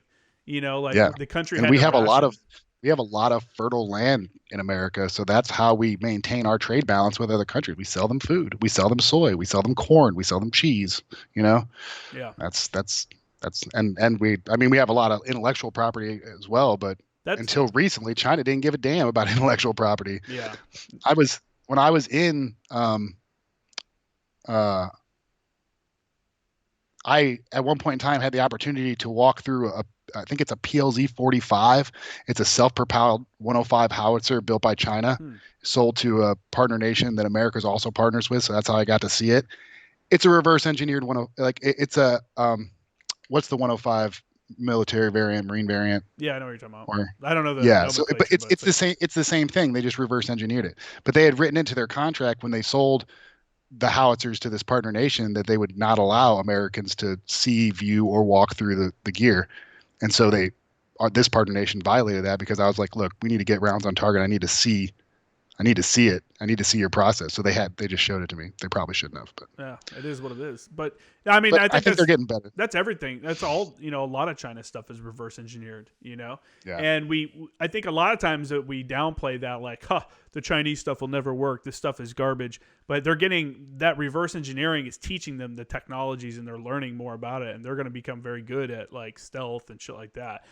Granted, They're on the front end of the technology curve now. Huawei and 5G technology and that kind of stuff is being developed at almost the exact same technologically advanced rate that we're doing it in America. So I think we're going I to don't see know. less actual weaponry like being built, and we're going to see more computer nerds sitting in front of a computer and like attacking countries that way. You know what I'm saying? Like shutting Yeah. down power grids and like what we Yeah. did with I mean, Iran, where we messed up yeah, their shut down the nuclear centrifuges. reactor. Yeah, their centrifuges. Yeah, that's right. Yeah, we overclocked them or whatever. We sped them up too Yeah. fast and messed up their stuff. Yeah. That's like the future of warfare. And it's weird. I don't know. It's weird because guys like us that we're so like ground based and we do. I think being an FO in the Marine Corps, I think it introduced me to a lot of like technologies I never would have like been introduced to. Like I have a understanding of networking now. You know what I'm saying? I understand like how IP addresses work and shit like that just from being, working with like a FATIDs and stuff like that. Yeah, I know. I mean, as stupid as it is, it's like a Yeah, crash course in networking though, it is. And you It have is. to be good at it because no one else can help you because if you try to get an actual computer guy over there, he's just going to mess it up even more because he doesn't understand the Yeah. system.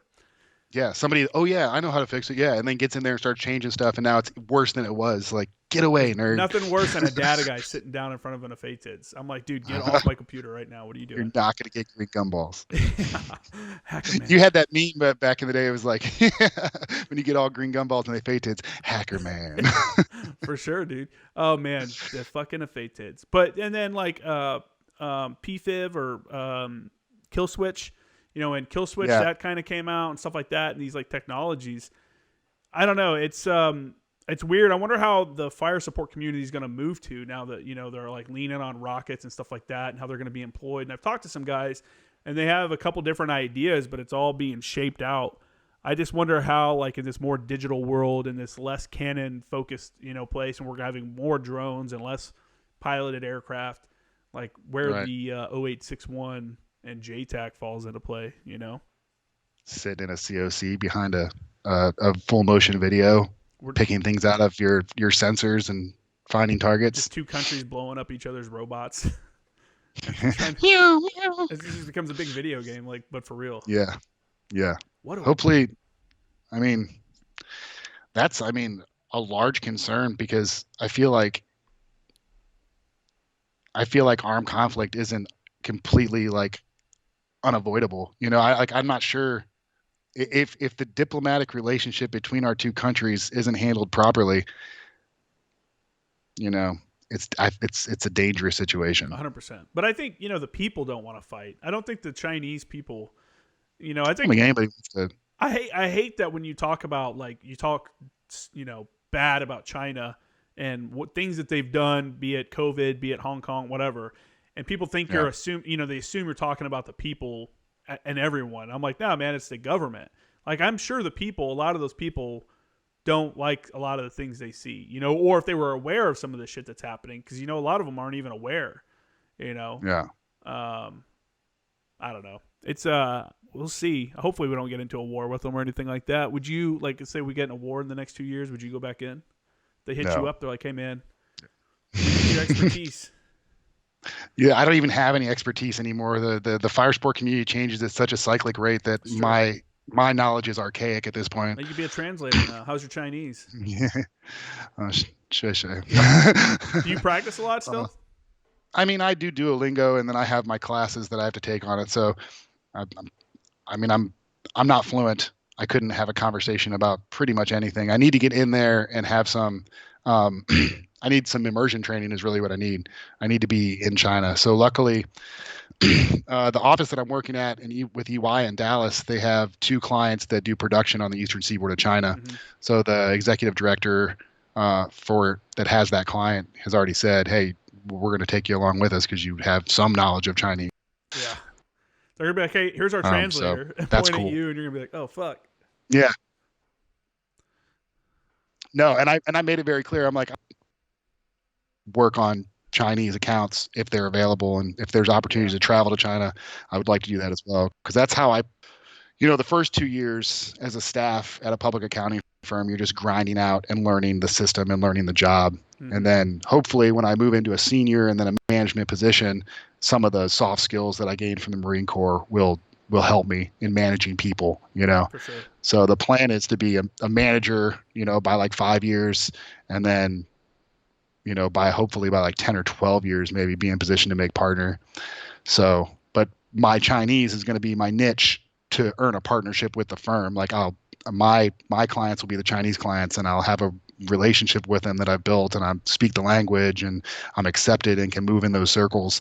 And that's the value added to EY that makes them want to offer me an equity partnership. That's my 10-year plan. What a crazy! That's crazy. You're like prepping yourself to fully immerse in like the corporate world. You know what I'm saying? Yeah, Which is its own like jungle. Yeah, and I don't even know. I can't even navigate that jungle. I know, right? Well, so I meant to ask you this earlier. I kind of lost my train of thought probably, but I was gonna say you got this really like lucrative, internship opportunity and stuff like that, and you're a fire support Marine. You were a JTAC. You didn't have like a, I don't know what you want to call it, like a normal job in the Marine Corps. It's not like you had transferable skills coming out. Yeah, definitely. How not. did you, for those that are listening that might be in the same kind of boat, how did you kind of shape your resume and your way, kind of how you approached applying for that internship to get that kind of job without having kind of really the background that some other people may have?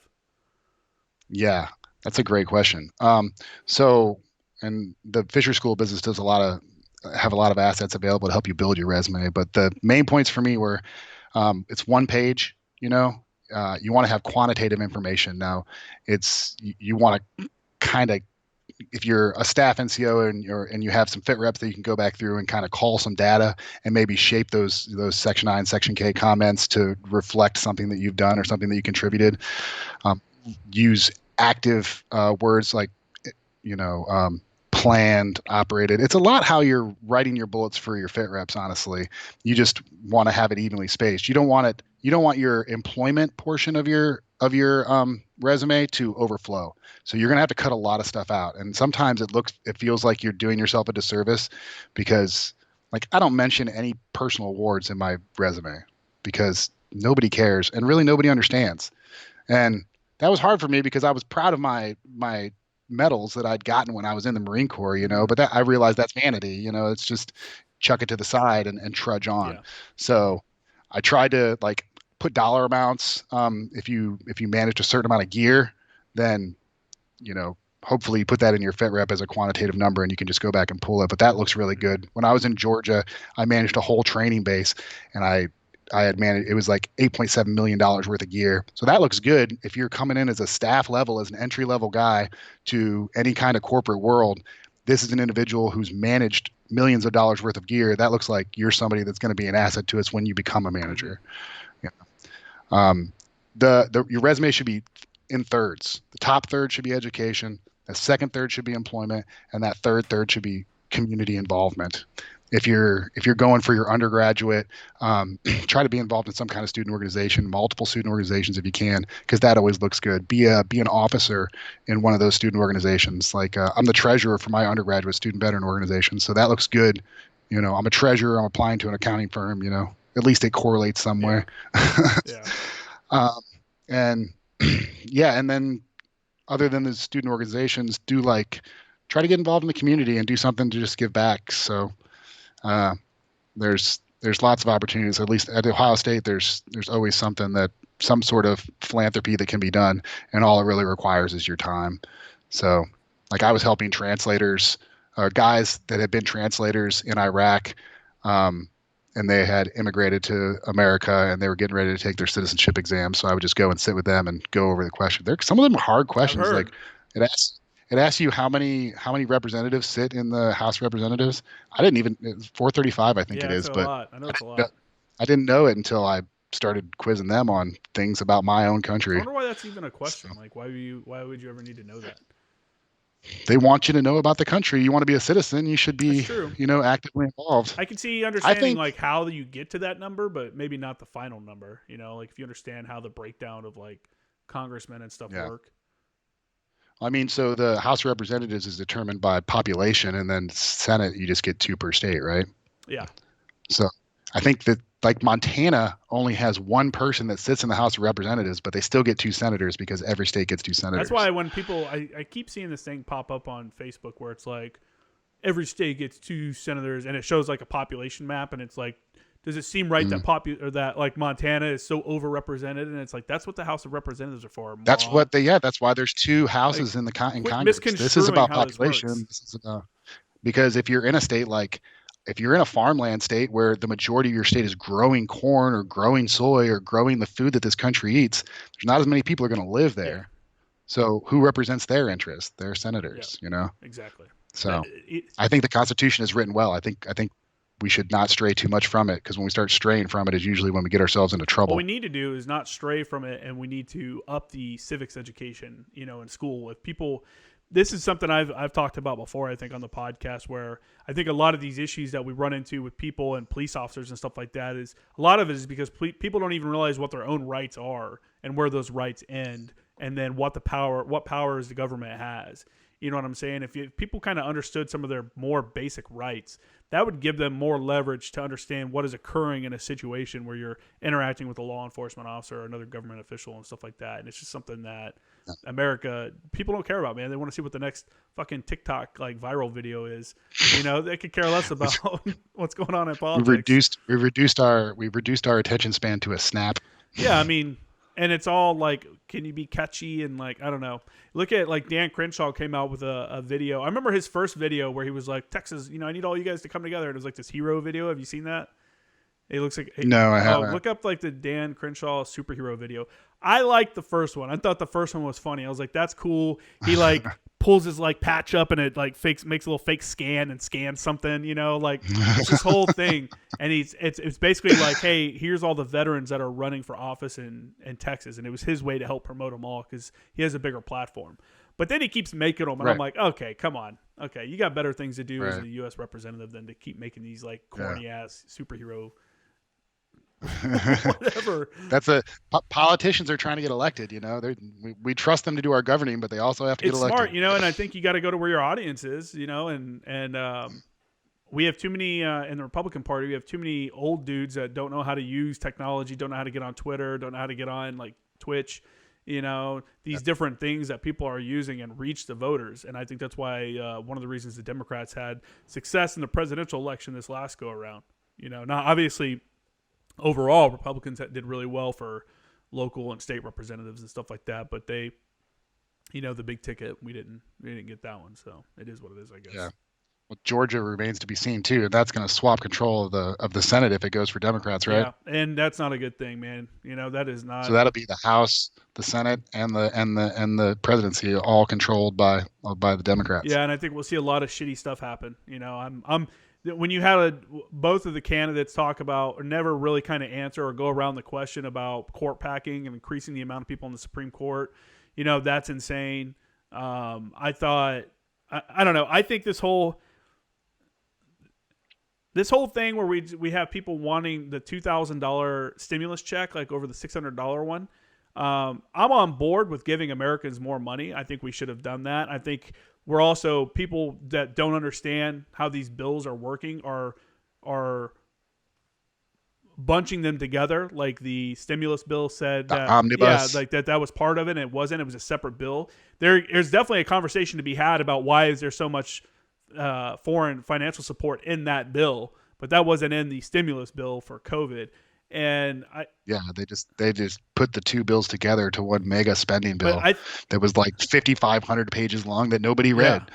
It's So, crazy. And I think Trump getting involved and saying, hey, yeah, we should up it to 2,000 after the fact, after it's all done, is really now, I think, is going to fuck Republicans in Georgia because of Mitch It is. McConnell coming in and saying, hey, no, we're not doing that. Like, that's not what we agreed on. And he canceled that. And now that looks like, oh, look, see, this is why we have to take over the Senate from the Republicans because they don't care about Americans.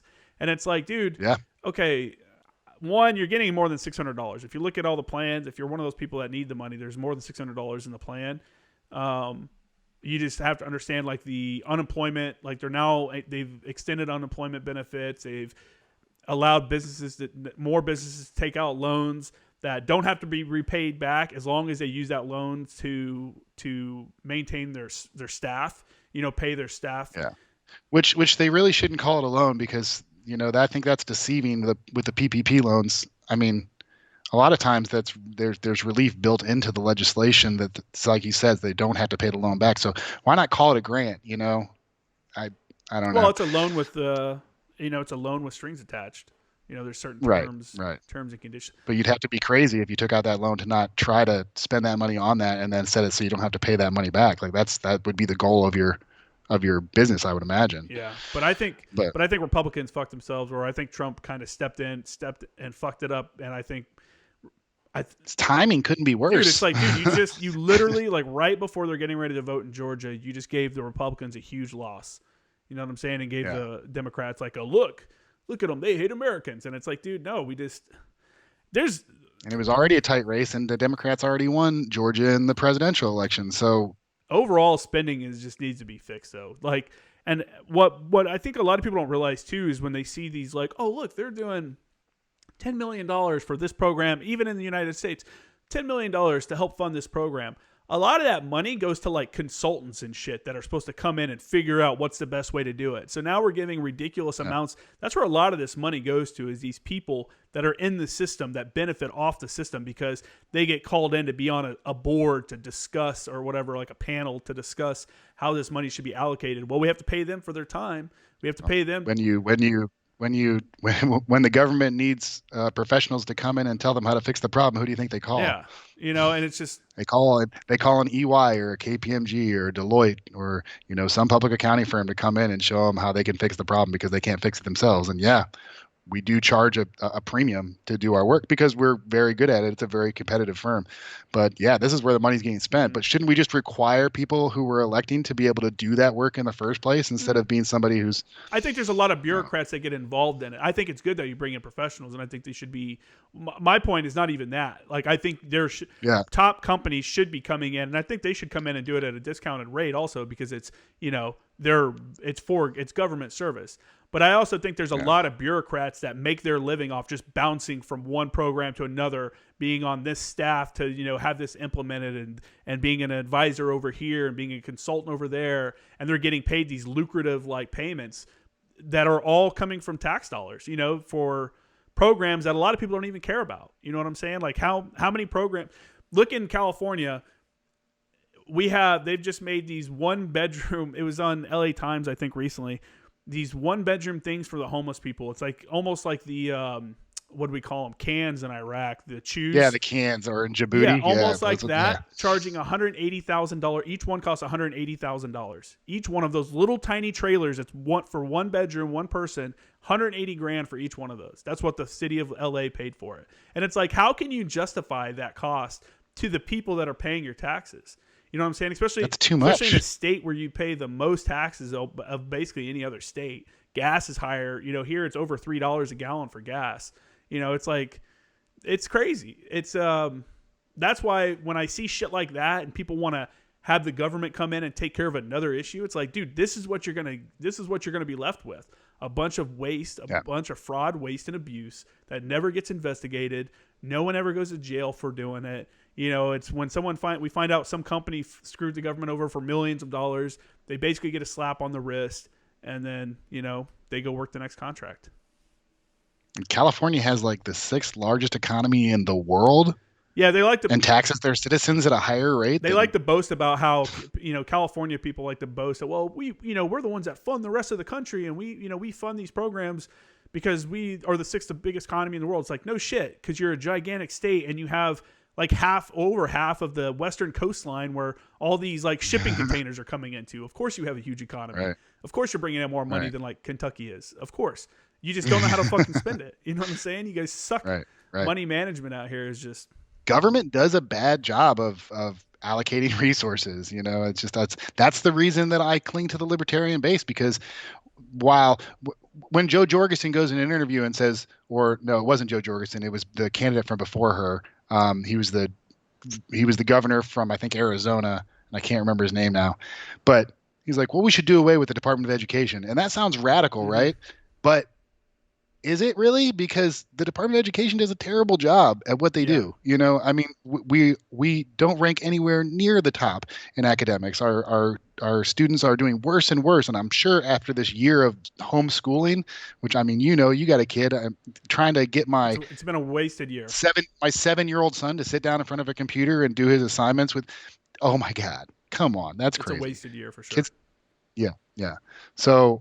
So yeah, maybe if we don't have that level of bureaucracy at the federal level and delegate that down to the states and let states and localities figure out how to educate their students, maybe they'll do a better job. They most certainly can't do a worse job. No, I mean, look, LA County schools are like one of the worst in the country. And again, the taxes are so high here to pay for some of these schools and stuff like that. And it's all the teachers unions and all these organizations are just asking for more and more money. It's like, dude, I get it. Like livable wages, you know, living wages and funding programs and stuff in school definitely should be happening. But the way the government is running this, the bureaucratic process has fucked it all up. Everything's way too expensive, and now you're getting almost nothing for. That's why private schools and charter schools are such a lucrative option for some parents, because they're like, why would I send my kid to this public school where they're using 10-year-old textbooks or whatever, when I could send them to this private school where they're all on Chromebooks and they're getting updated information and they can just go out and be a person. They're not getting told that they're, you know, dude, the woke scolding of everyone that's happening nowadays is just ridiculous. And it happens in schools too. Yeah. You know, and it starts at that lower level. And if I don't agree with the way you're teaching something, then, you know, I think it should be our right to move our kids' education elsewhere.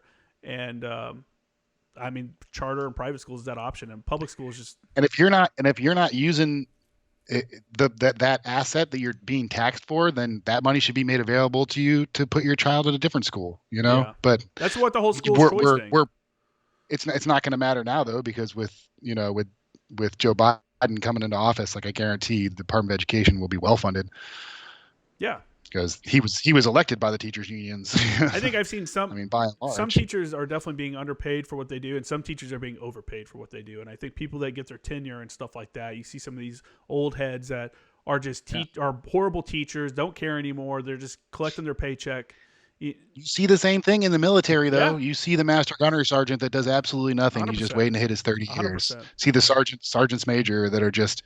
I mean, at least sergeants major are still fighting to be the senior enlisted advisor for, you know, the next higher level of officer. But and not a lot.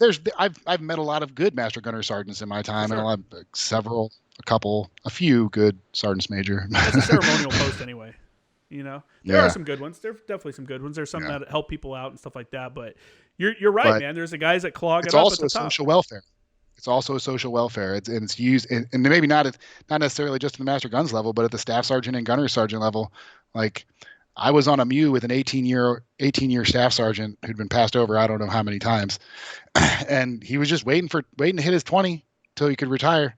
And the guy, nice guy, not a very good staff contributor, and I think that always bothered me about the I military. think we need to move towards more like a British system where if you're in, you can retire from the lowest rank. You can be the lowest ranked dude and still retire. You know what I'm saying? You don't and Yeah. but you're still the lowest ranked guy. And I think that would help us. I think that would help the system overall because you see a lot of officers that are afraid to put something negative on somebody's fit rep. Talk about velvet daggers and shit like that. It's like, dude, just say, hey, so and so fucked this up. Like this wasn't a very good. Quit being nice about it because we have a lot of shithead people that are getting promoted and affecting people's lives. Like it's not like a job in the real world where I get off work and if you call me, I'm not going to answer the phone. In the military, it's like you have to answer the phone. Like they literally control everything about your life. And if you have an asshole that's in charge of you for 2 years, 2 or 3 years, you could just be miserable and getting fucked constantly because of someone's stupidity.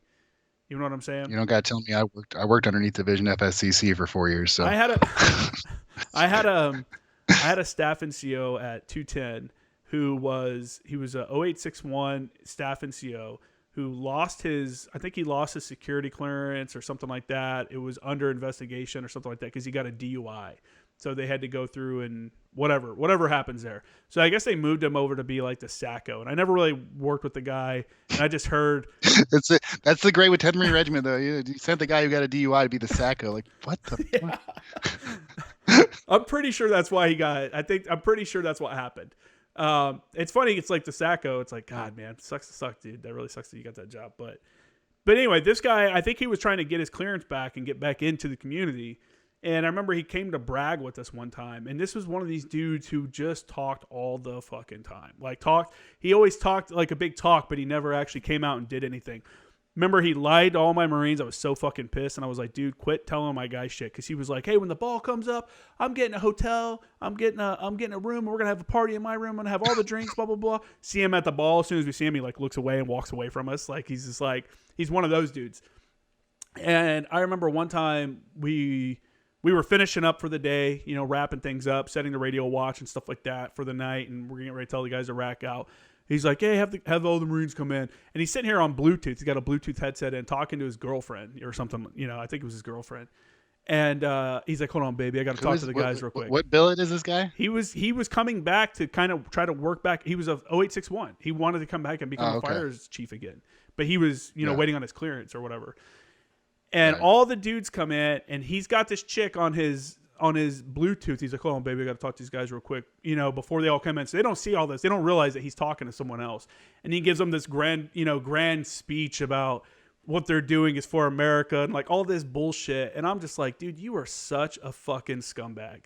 Like, you are such a piece of shit. And I was a sergeant, and he was a staff sergeant.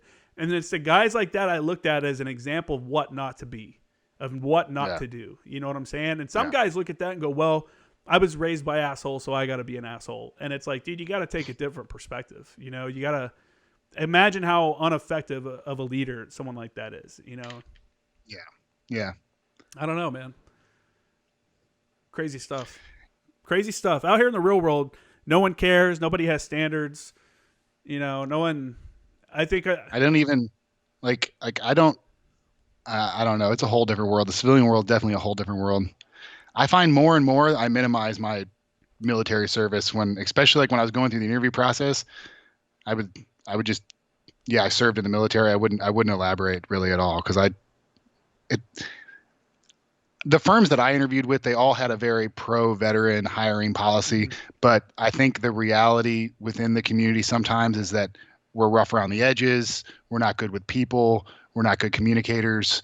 We can't convey an idea with tact and vocabulary, which I think that I can. So I just tried to steer away from it and show them, I was in the military and I served, and that's why I'm older, but I get this industry and this is what I want to do. And this is how I think I could be useful to you. So I don't know. There's a lot of stigmas, you know? And they always ask the stupidest fucking questions. Like they don't like you can't if someone wasn't in the military, like it doesn't even matter that I was in the military because we can't talk about it because you don't know anything about it. Yeah. You think you know, but you don't know anything Yeah. As about soon as you start talking about anything, they're like, I am not following the conversation at all, it. Yeah. you know? Did Yeah. they ask you any kind of specific questions about like what you were doing in the military, like what you did or anything? No, not really. No. Yeah, they didn't. I've always wondered how. I'm trying to think back to the interview. The interview was the interview for getting the internship at EY was in 4 different phases. First, you just apply online and you give them your cover letter and your resume, and then if you get picked, you go on. Hey, welcome to the application process for EY, which is you sit down with a campus recruiter with like 90 other people, and they talk about what's going to happen at the next level, which was a virtual interview.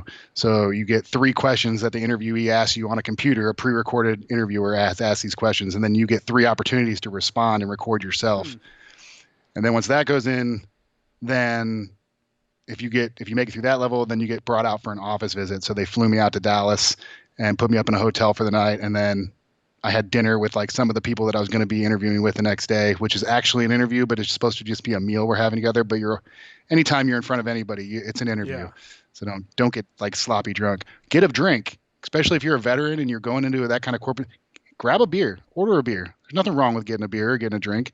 And it's kind of big energy to show, hey, yeah, when I go out to dinner, I have a drink, and they want that too, because that's people who don't drink. Nothing wrong with people who don't drink, but sometimes, especially when you're entering into a corporate or a business world or trying to have a relationship, it's better to sit down and have a drink with somebody. You get more done. Yeah. Yeah.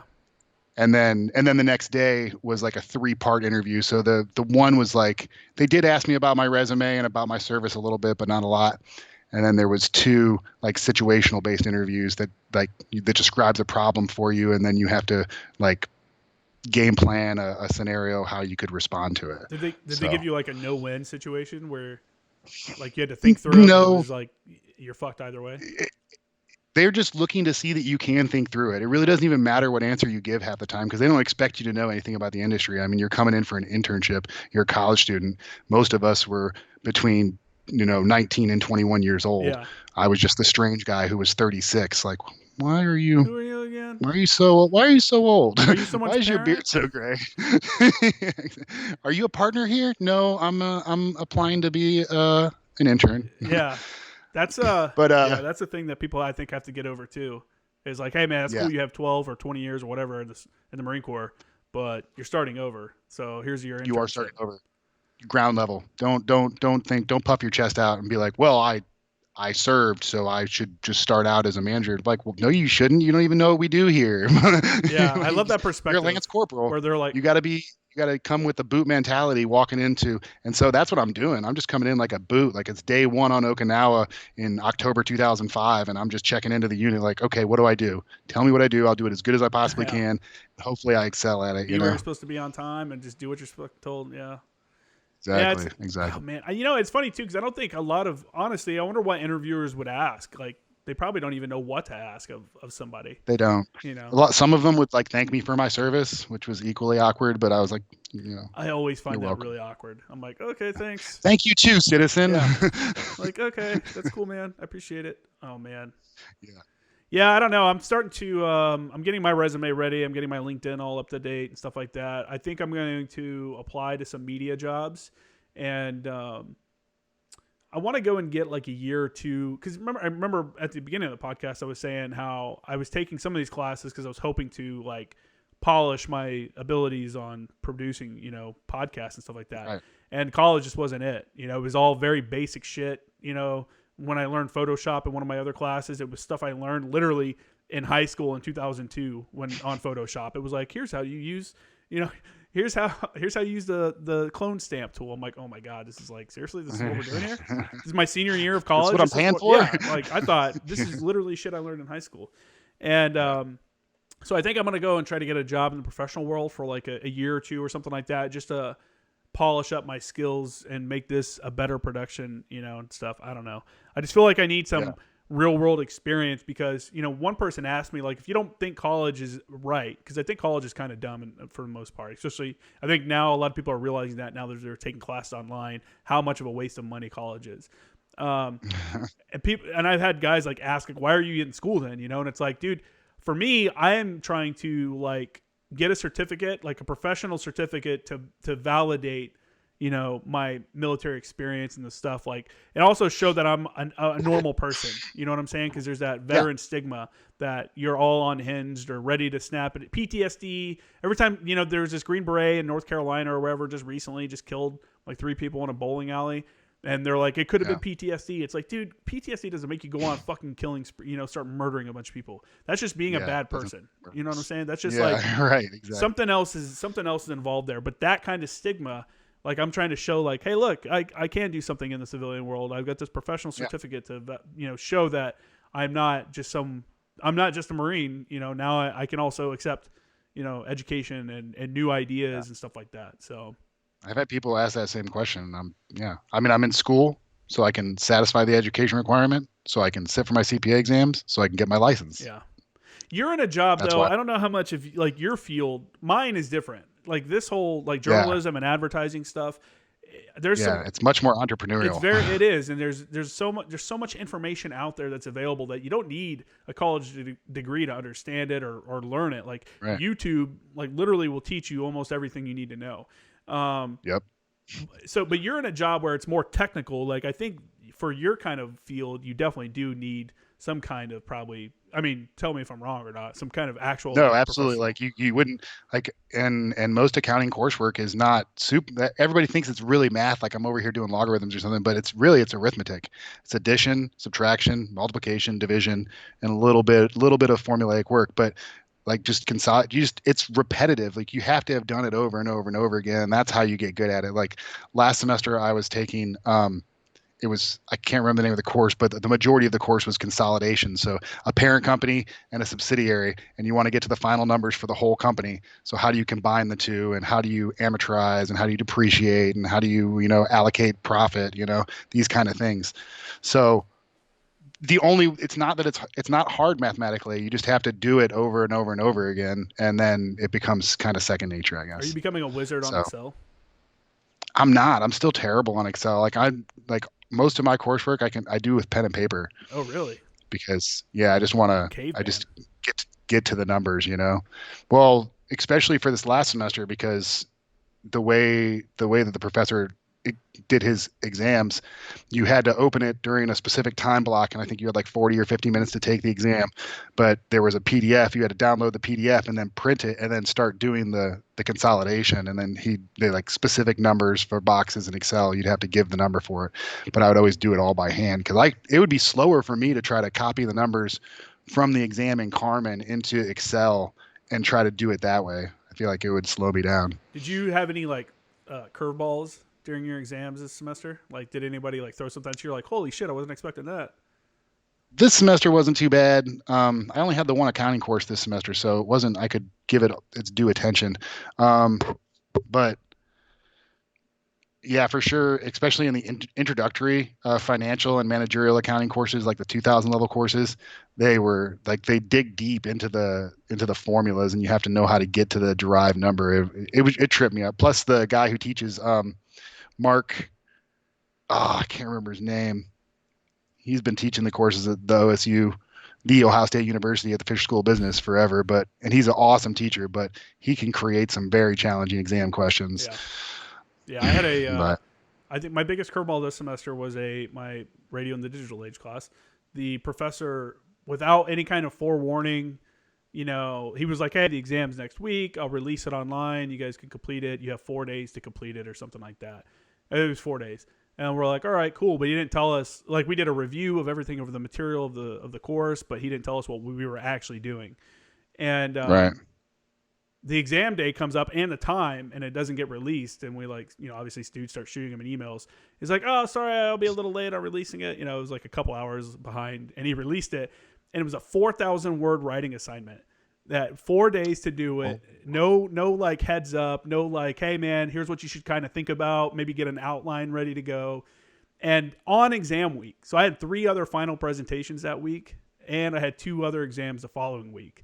And I'm like, this dude's a fucking douchebag. Like, Yeah. I actually, so I didn't do the entire 4,000 words. It was 4,000 words minimum, and it was broken down into a couple questions.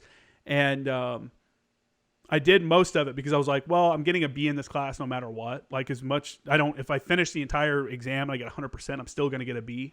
So I did enough to maintain the B in the class. And I wrote him a letter, or I wrote him a message because, you know, all the students were like hitting each other up on the group chats and stuff, like, dude, what the fuck is this? You know, like, this is crazy.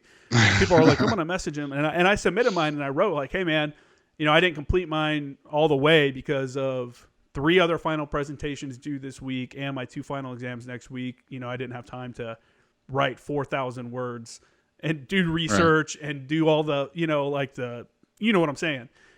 Yeah, I don't have the time to write the paper in 4 days. This dude responded with, "It is what it is, right?" ? And I'm like, you gotta be fucking kidding me. That was his response to me, like, hey man, this is like a lot to take on during finals week.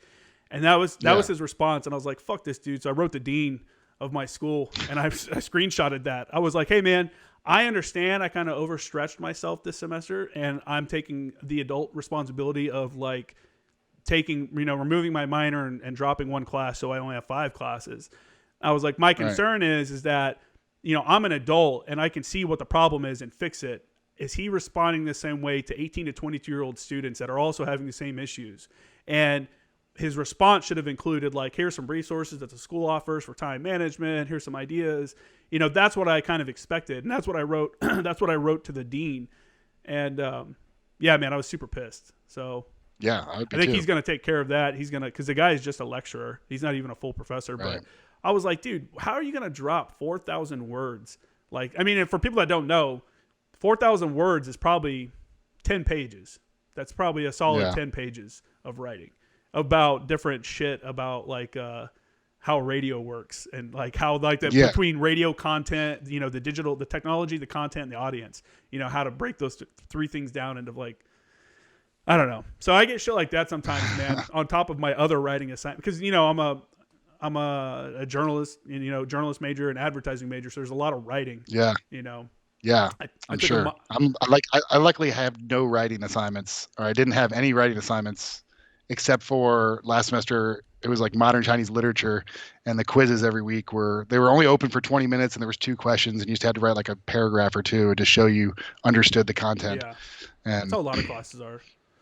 Yeah. I would much rather get a writing assignment like that than a crazy math assignment, though. Like, I am not I did college algebra and I stopped, you know. That was it for me. Yeah, I had to take the highest math they required us to take was business calc, and then we also had to take intermediate microeconomics. So that was kind of a pain in the ass because you can't really do. It was supposed to be a non-calculus based economics course, but you can't do intermediate microecon without understanding calculus.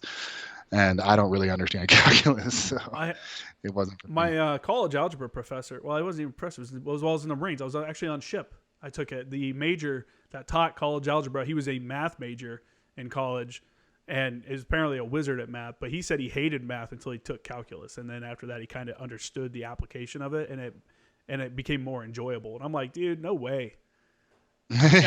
No way, not me, not never. I'm talking about on ship. I remember having the yellow pads, the big like legal pads. Literally go through more than one of those, just writing formulas over and over. You know, trying to learn like get the repetition because math is almost like a foreign language. Like you have to sit down and dedicate time to it and do it over and over, like the same style of problems over and over again to understand how the formula actually works and shit. And I'm just not about that life. Yeah, no. All right, man. Well, let's wrap this up. It's good talking to you, brother. It was good times. Is there any kind of, before we get off here, is there any organizations or anything you want to shout out or anything like that? If anybody out there is listening and wants to donate money to the student veterans organization at Ohio State University, it's Vets for Vets. We're changing our name so we can consolidate with the National Student Veterans of America, but it hasn't been processed yet. So, but it's just the undergraduate student veteran organization at the Ohio State University. So this is a national organization. How can people find that in their local areas?